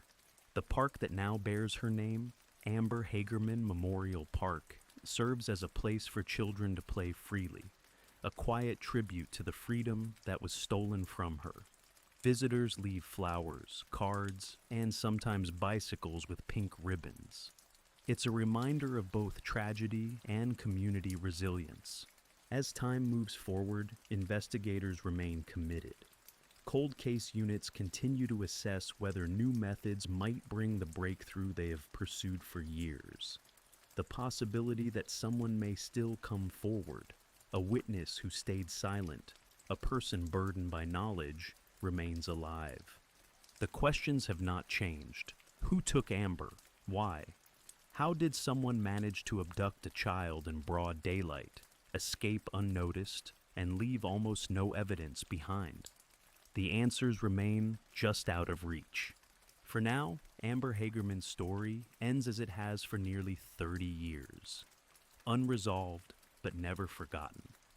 Her name continues to echo in every Amber Alert issued, a national call born from one city's darkest day. And behind that alert remains the image of a 9-year-old girl whose life and silence change the world. Shelby, North Carolina, sits quietly in the rolling hills of Cleveland County, a modest town of around 20,000 residents. In the year 2000, it was a community defined by its rhythms: school, work, church, and family. The Degree family lived just north of Shelby, in a tidy home on Oakcrest Drive, a short cul-de-sac in a residential neighborhood. It was a modest, safe area, mostly populated by working-class families. The Degrees were considered a model household. Harold and Aquila Degree were married with 2 children, 10-year-old Asha and her older brother O'Brien. The Degree household was defined by structure and close family ties. Harold worked second shift at PPG Industries, a fiberglass plant, and Aquila was employed by Kemet Electronics. They staggered their schedules to ensure one parent was always home with the children. The children were kept away from cable television, and the family did not own a home computer. The Degree home was, by all accounts, loving and disciplined. Asha was a 4th grade student at Fallston Elementary School. Teachers described her as quiet, respectful, and smart. She was a standout in her class, never in trouble, always prepared. She was active in sports, playing on the school basketball team. Her small frame didn't deter her determination. Asha's coach remembered her as competitive and cheerful. She often wore her hair in pigtails and was known for carrying a Winnie the Pooh purse. The Degrees were churchgoers, regularly attending services at Macedonia Missionary Baptist Church. Sundays were for family and faith. Asha participated in Bible study and choir. Religion and responsibility were pillars of the Degree children's upbringing. There were no reports of trouble at school, in the home, or in the neighborhood. The family was private but engaged. They celebrated birthdays and family occasions simply, yet meaningfully. Their home on Oakcrest Drive backed onto woods and a 2-lane highway, Highway 18. The children were not allowed to roam far. O'Brien and Asha walked to the bus stop together each morning and returned together each afternoon. Asha was cautious and well-behaved. She didn't venture out without permission and was reportedly afraid of dogs in the dark. There were no known conflicts in her life. She had friends, good grades, and a stable family. There were no signs, no arguments, no unusual behavior, no threats that would suggest anything was wrong. In early February 2000, the Shelby area was experiencing a stretch of cold weather. February 14th, a Monday, would be President's Day, and schools were scheduled to be closed. The weekend before was uneventful, aside from the basketball game the Degree children played in, and a minor car accident Harold witnessed on his way to work. There was nothing unusual about the Degrees that weekend. Asha played in her game. The family ate dinner together. She did her homework. She went to bed at her usual time. It was just another winter weekend in a quiet neighborhood, in a quiet North Carolina town. Sunday, February 13th, 2000, began like many others in the Degree household. The day started with church. Asha wore a white dress with red trim and her hair neatly tied. The service at Macedonia Missionary Baptist Church was followed by a family lunch and some downtime at home. There was no school the following day due to President's Day, allowing the children to stay up slightly later than usual. That afternoon, Asha and O'Brien played a basketball game for their local team. Asha fouled out in the second half, visibly upset over her performance. She was competitive, and the loss, combined with fouling out, disappointed her. Coaches and family members later said she seemed emotional, but quickly returned to her normal self. After the game, the family returned home. That evening, a minor car accident occurred outside the neighborhood, knocking out power across parts of Shelby. The Degree house lost electricity for a few hours, starting just before 9 p.m. The blackout forced the family into an earlier than usual bedtime routine. With no television or lights, Asha and O'Brien were both in bed by 8:30 p.m. in the room they shared. Harold left for his second shift job shortly before the power outage and returned home a little after midnight. He checked on the children. Asha and O'Brien were asleep in their beds. Ikila was already in bed, having kept a flashlight nearby while the lights were out. Power was restored around 12:30 a.m. At approximately 2:30 a.m., Harold heard the rustling of sheets and assumed one of the children had shifted in their sleep. Nothing sounded unusual. When he got up for work around 5:45 a.m., he peeked into the bedroom. He saw O'Brien in his bed and assumed Asha, whose bed was against the wall, was still asleep under her covers. That assumption would unravel quickly. Around 6:30 a.m., Iquila went to wake the children for school, forgetting it was a holiday. When she pulled back Asha's blankets, the bed was empty. Asha's backpack was missing. The closet was slightly open. She called Harold at work. Panic began to rise. Asha had gone to bed with no complaints, no arguments. The doors were locked. There were no signs of forced entry. O'Brien said he had heard her bed squeak during the night, but assumed she was turning in her sleep. He did not hear her leave. What led a 9-year-old to quietly pack her belongings and walk out into the night? On a cold February morning, in the rain, in total darkness, was unclear. The house had shown no signs of a struggle. Nothing appeared stolen or damaged. She had taken her book bag and left everything else behind, including her favorite stuffed animals.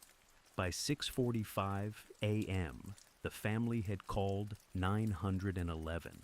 Deputies from the Cleveland County Sheriff's Office arrived within minutes. The search for Asha Degree had begun. As the early morning light broke on February 14, 2000, Cleveland County authorities began canvassing the area around Oak Crest Drive. Deputies, dogs, and volunteers walked through the neighborhood, woods, and nearby fields. By late morning, it became clear Asha Degree had walked out of her home in the dead of night, and no one had seen her return. By 4 a.m. that morning, 2 hours before her mother discovered she was missing, 2 motorists had spotted a young girl walking along North Carolina Highway 18, just south of Shelby. The girl was alone and walking in the same direction, southbound. The first motorist described a child wearing long sleeves and white pants, walking along the roadside. The second driver turned their car around to check again, but said the girl ran into the woods. Both drivers later saw news reports about Asha's disappearance and contacted authorities to report what they had seen. Their descriptions of the child matched Asha. The time and location also fit with the estimated window of her disappearance. The area she was last seen in was near a small industrial park, largely unlit, bordered by dense woods. Searchers found a shed behind Turner's Upholstery, a business near where the motorists had spotted the girl. Inside the shed, searchers located candy wrappers, a pencil, a marker, and a Mickey Mouse-shaped hair bow. Items found were consistent with belongings known to be Asha's, but none could confirm definitively that she had been in the shed. No fingerprints or usable forensic evidence was recovered from the structure. Over the next few days, hundreds of volunteers and law enforcement officers participated in a ground search. Horses, all-terrain vehicles, and helicopters equipped with infrared sensors combed the area. Local ponds and streams were searched. Every registered sex offender in the county was interviewed. Door-to-door canvassing produced no strong leads. Despite widespread media coverage, the sightings along Highway 18 remained the only confirmed public accounts of Asha after she left her home. Investigators believe she had walked nearly a mile from her house before being seen by the passing drivers. The items she took with her included her backpack, a house key, and several pieces of clothing. Family members later confirmed she had packed a pair of jeans, a long-sleeved white t-shirt with a red collar, and a Tweety Bird purse. Her school notebooks were also missing, suggesting the contents of her backpack may have been carefully selected. No other witnesses came forward. No footprints were discovered leading away from the shed. The last confirmed sighting of Asha Degree placed her in motion on a dark stretch of highway, in the rain, alone. There were no reports of strangers approaching her in the days prior, no family issues, no trouble at school. The case stood apart from others involving missing children. There was no abduction from the home, no forced entry, and no immediate suspect. It appeared Asha had left on her own, but why and where she had gone remained entirely unknown. In the first 24 hours after Asha Degree was reported missing, the Cleveland County Sheriff's Office initiated one of the largest local search operations in recent memory. Sheriff's deputies, bloodhounds, and search and rescue teams coordinated an expanding perimeter around the Degree home and the nearby stretch of Highway 18. Volunteers from the community poured in. Friends, neighbors, co-workers, church members, all committed to finding the 9-year-old girl. Law enforcement interviewed the family, checking for any signs of domestic issues or reasons Asha might have left. They found none. The Degrees were cooperative and forthcoming. Investigators found the home secure, the windows and doors intact. O'Brien confirmed he had heard his sister's bed squeak during the night, but hadn't seen her leave. Her absence was first noticed by her mother at 6:30 a.m. No one in the family heard a car or unusual noise during the night.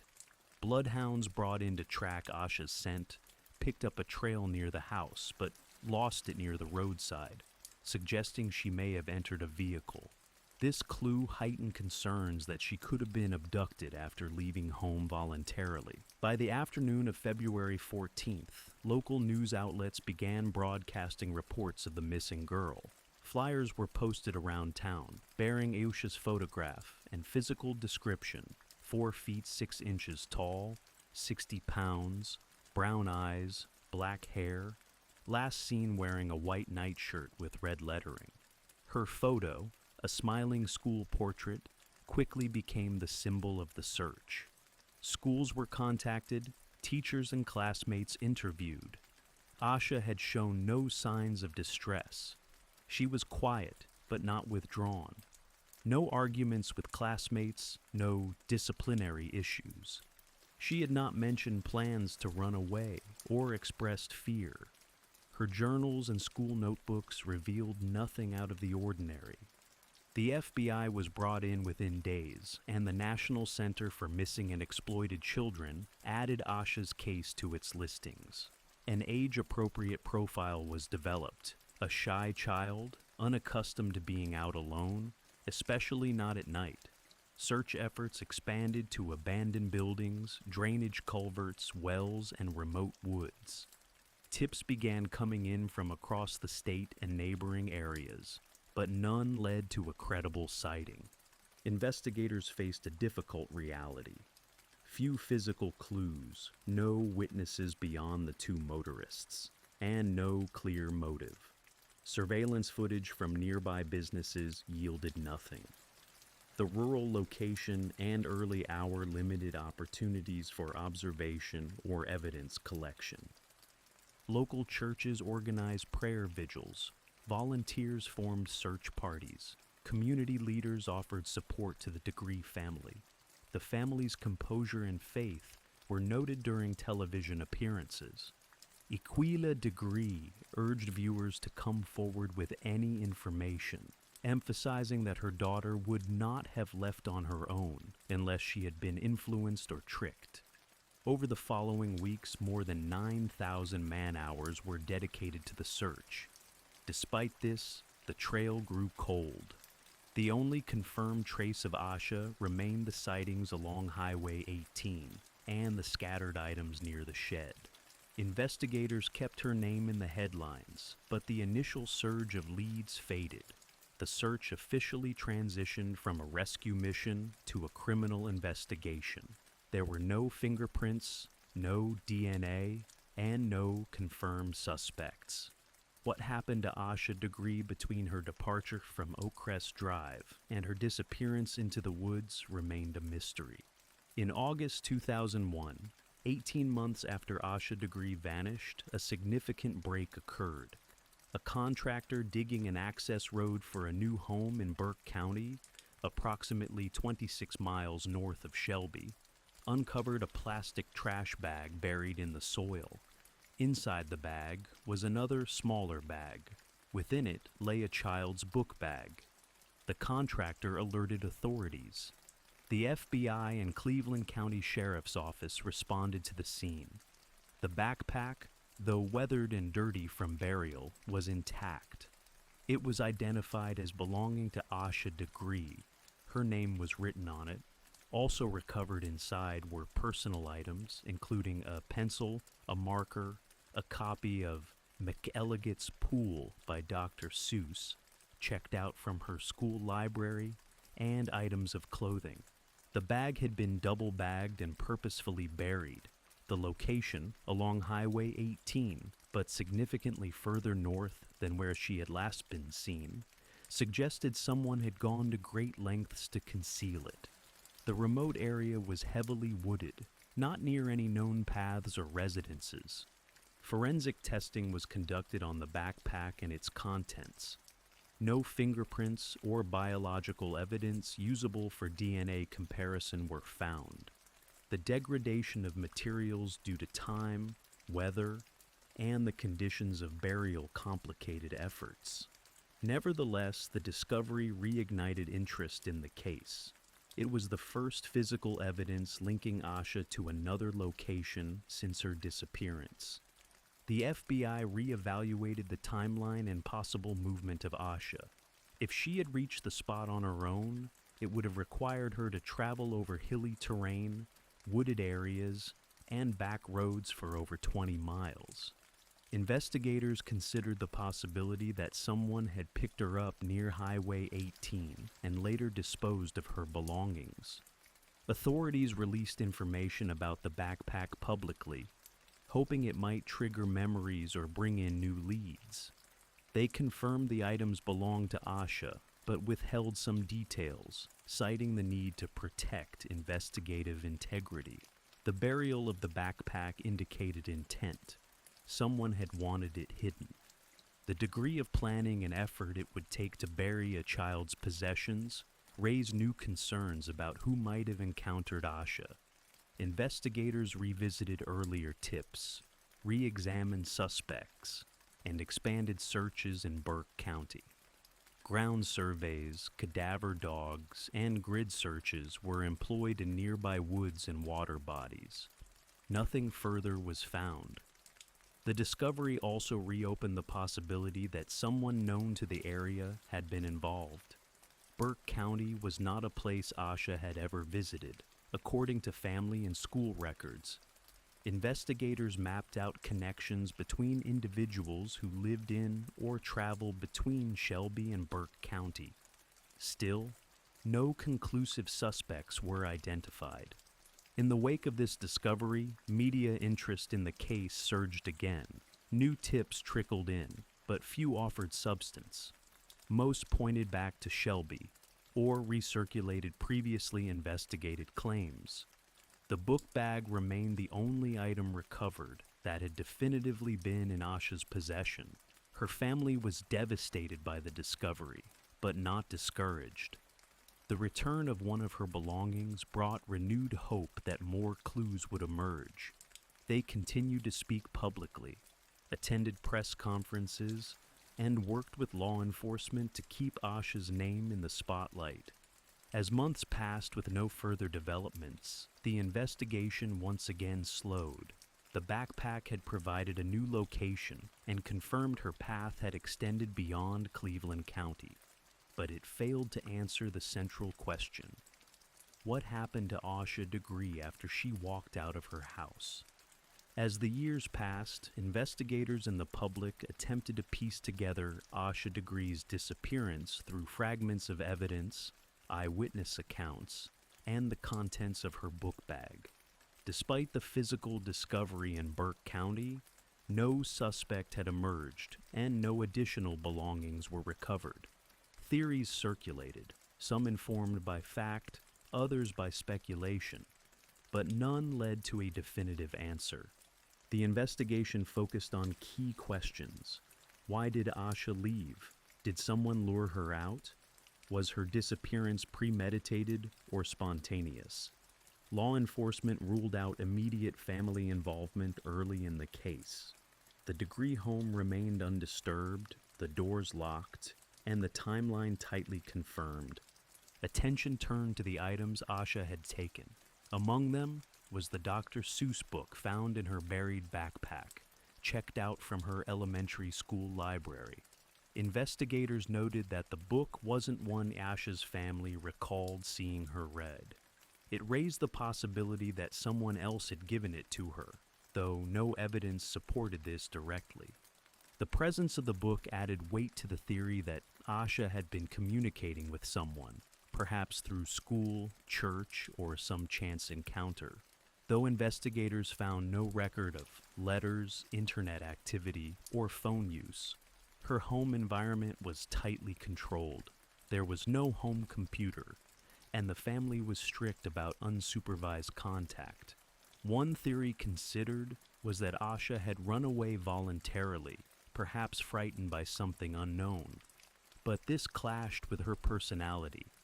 Asha was known to be cautious, afraid of the dark, and not inclined to rebel. Her careful packing and silent exit raised more questions than answers. Investigators released age progression images to show what Asha might look like as she aged. These images, created by forensic artists, were shared nationally. The FBI circulated posters, and the National Center for Missing and Exploited Children distributed updates on anniversaries of her disappearance. In 2004, detectives publicly stated that they believed someone in the community knew more than they had admitted. They emphasized that the case was still active, with no statute of limitations on child abduction. Interviews with registered offenders and persons of interest continued periodically. Leads were investigated, but no arrests followed. Theories involving trafficking, mistaken identity, or child exploitation surfaced in media circles, but remained unproven. Law enforcement did not confirm any connection to similar cases in North Carolina or surrounding states. In the years following the discovery of the backpack, several tips were submitted that referenced suspicious individuals or vehicles seen near the area of her last sighting. Most were vague, many second-hand. None resulted in actionable evidence. The backpack's burial site, while providing a clue, had no nearby surveillance or traffic cameras, and the delay in discovery limited the forensic potential. The Degree family maintained public composure. They held annual walks and vigils every Valentine's Day to mark the anniversary of Asha's disappearance. They established a scholarship fund in her name and continued to push for awareness through media interviews and community outreach. Law enforcement remained firm that Asha had not simply wandered off and gotten lost. The burial of her belongings, the confirmed sightings along the highway, and her deliberate departure suggested outside involvement. But who had encountered her, and what happened after, remained obscured by time. From 2002 through 2014, the Asha Degree case persisted in public memory, yet no major breakthroughs occurred. Each year, on February 14th, her family held a walk from their home to a local billboard bearing her image. The annual Walk for Asha was a solemn reminder that the search had not ended. Despite national media attention and the FBI's continued involvement, no new evidence came to light. Investigators continued to process tips, most of which led to dead ends. The case file grew to thousands of pages. Asha's photograph remained on missing children registries, with periodic updates to her age progression renderings. As time passed, the Degree family's media appearances became less frequent, but no less determined. The Cleveland County Sheriff's Office never closed the file. A small team remained assigned to periodically review the case. Leads still came in: anonymous calls, reported sightings, and claims of overheard conversations. But nothing provided confirmation of Asha's location or fate. In the early 2010s, the National Center for Missing and Exploited Children and the FBI hosted regional training sessions using the case as a teaching tool. Law enforcement agencies studied it to better understand long-term missing child investigations. Asha's disappearance became an example of a rare case, a child who left home voluntarily, without external force, only to vanish without trace. Despite the absence of new physical evidence, public interest remained. Articles and documentaries revisited the timeline. Forums and discussion boards speculated about motives and suspects. Amateur sleuths pored over old reports and theories, but their efforts, however detailed, did not uncover new facts. The Degree family worked quietly, never losing hope. They continued to distribute flyers, update posters, and respond to media inquiries. Their home remained unchanged in many ways, with Asha's room preserved. Her mother kept track of every lead, every contact, every detail in binders and folders. In 2008, another review of the buried backpack site was conducted, but no additional evidence was recovered. The wooded terrain had changed due to construction and natural overgrowth. Investigators checked nearby properties, interviewed longtime residents, and revisited earlier witnesses. No new developments resulted. By the case's 10th anniversary in 2010, more than 300 tips had been investigated. Each had been logged and reviewed. Law enforcement reiterated that they believed someone in the community held information crucial to solving the case. Perhaps a friend, a coworker, a neighbor. They urged that even a small detail could help. Yet, Asha Degree remained missing. No ransom demand had ever been made. No confirmed sighting had been reported since the early morning of February 14, 2000. The trail, once filled with urgency and activity, had gone quiet. The mystery deepened with time, not lessened. The unanswered years wore heavily on all involved.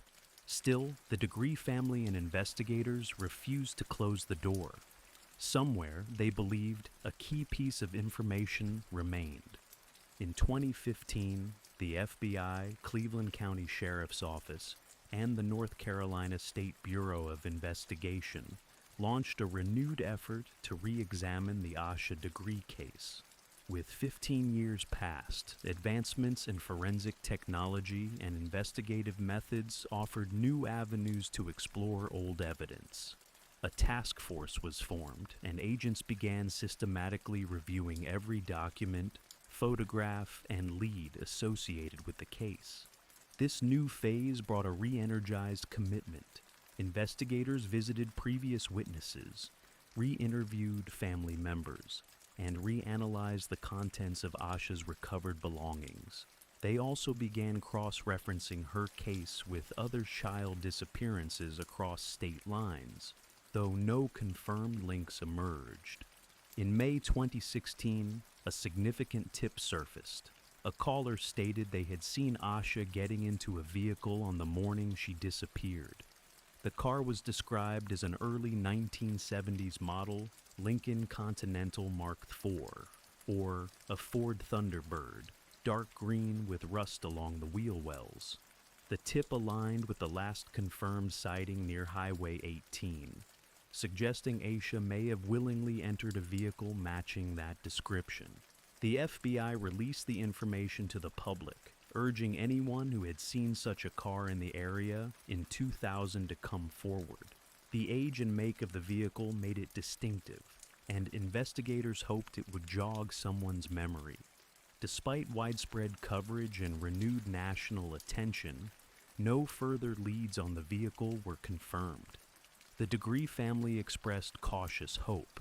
The vehicle detail, if accurate, indicated direct contact with another person that morning, but no one came forward to claim knowledge of the car or its driver. Investigators could not confirm if the car belonged to a local resident or someone passing through the region. In 2018 and again in 2020, law enforcement released updated age progression images of Asha, showing how she might look in her 20s. These releases were paired with interviews and public reminders that the case remained open. Billboards were refreshed with new images. Community meetings were held. Media outlets published anniversary features. The FBI also increased the reward for information, leading to the resolution of the case to $45,000. They reiterated the importance of small details, memories of vehicles, strangers, or conversations from early 2000. They urged that someone, somewhere, knew more than they had shared. That same year, interviews were conducted with residents who had lived near the site where Asha's backpack was buried. Investigators examined property records and questioned individuals who had traveled regularly between Shelby and Burke County. Still, no suspect emerged. Technology was used to reprocess tips received in the early 2000s, using data analytics to identify patterns or missed connections. Law enforcement reviewed previous call logs, tip line transcripts, and case notes with fresh eyes. The task force operated quietly but persistently. By 2021, more than 2 decades had passed since Asha walked away from her home. Yet the case remained classified as active. Despite the passage of time, there was no body, no suspect, and no definitive answers. The Degree family remained resolute. They continued to believe that Asha could still be alive and that the right piece of information would eventually surface. More than 2 decades after Asha Degree's disappearance, her case remains an open investigation, unsolved but never forgotten. Her photograph, once that of a smiling 4th grader, now appears in age progression composites, imagining her as a young adult. The billboards still stand in Shelby, quiet sentinels over a mystery that has never released its grip. Despite no confirmed sightings since 2000, authorities continue to receive tips, most of which are reviewed and cataloged by the Cleveland County Sheriff's Office. The FBI remains involved, and the National Center for Missing and Exploited Children keeps Asha's case on its active list. Investigators emphasize that a missing child case never expires. Time has not dulled the urgency for those involved. Community support endures. The annual Walk for Asha still draws residents each February. Local law enforcement and civic leaders continue to speak about the case, encouraging anyone with knowledge to come forward. They remind the public that no detail is too small and that silence may be protecting the wrong person. In the years since her disappearance, Asha's story has been the subject of national news programs, documentaries, podcasts, and investigative features. Some journalists have examined similar cases in search of patterns. None has uncovered direct links. Despite wide exposure, no solid lead has emerged that could close the case. Public Records and Freedom of Information Act requests have yielded little new information. Much of the case remains under protective seal due to its active status.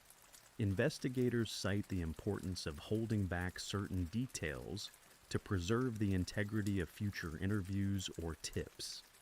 The Degree family continues to engage with the media, choosing their words carefully. They maintain a website and have participated in awareness campaigns for missing children. Asha's room, though no longer occupied, remains preserved. Her mother has said she keeps the door open and the light on. Some observers have noted that the passage of time could bring forward witnesses who were previously silent. Shifting relationships, changes in conscience, or the aging of individuals who once kept secrets may one day result in a critical call. Law enforcement continues to revisit older interviews, reassess timelines, and cross-reference developments in related investigations. The vehicle tip from 2016 remains one of the most compelling clues. Authorities still hope someone will come forward with information about a 1970s green Lincoln or Thunderbird seen in Cleveland or Burke County in early 2000. Its connection to Asha's disappearance, while unconfirmed, remains under active review. The Degree family has never stopped believing in the possibility of resolution. Whether that means a reunion, answers, or justice, they remain firm. Their strength and visibility have helped keep the case alive, not just in Shelby, but across the country. Asha Degree's disappearance is not just a file in a cabinet. It is a living case, driven by hope, memory, and determination. The mystery continues to press on all involved. Somewhere, perhaps in a recollection left unspoken, or in a detail not yet noticed, the truth waits. The disappearance of Asha Degree left more than questions. It left a silence that continues to echo through Shelby, North Carolina.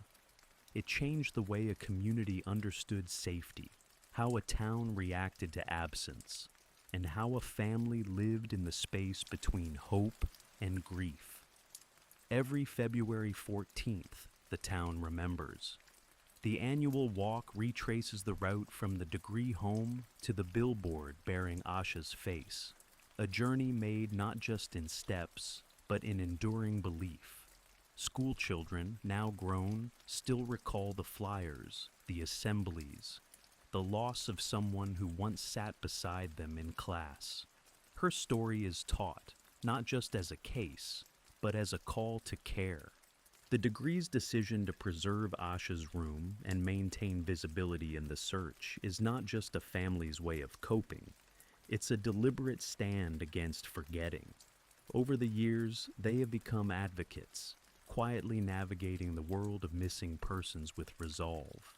They've made space in their lives for unending questions, clinging to facts and waiting for answers that remain elusive. Law enforcement, too, has not closed the case. Files remain active, evidence preserved. Detectives rotate in and out of the task force, some retiring, others newly assigned. Each brings a fresh set of eyes, but the same burden: to find what has remained hidden for more than 2 decades. Nationally, Asha's name stands among a list of missing children whose cases have not been solved. She is one of the few whose disappearance involved no immediate violence, no clear suspect, no obvious motive. That silence, no witnesses, no communication, no confession, sets her story apart. It defies closure. The case also stands as a benchmark in discussions of how missing child investigations are conducted.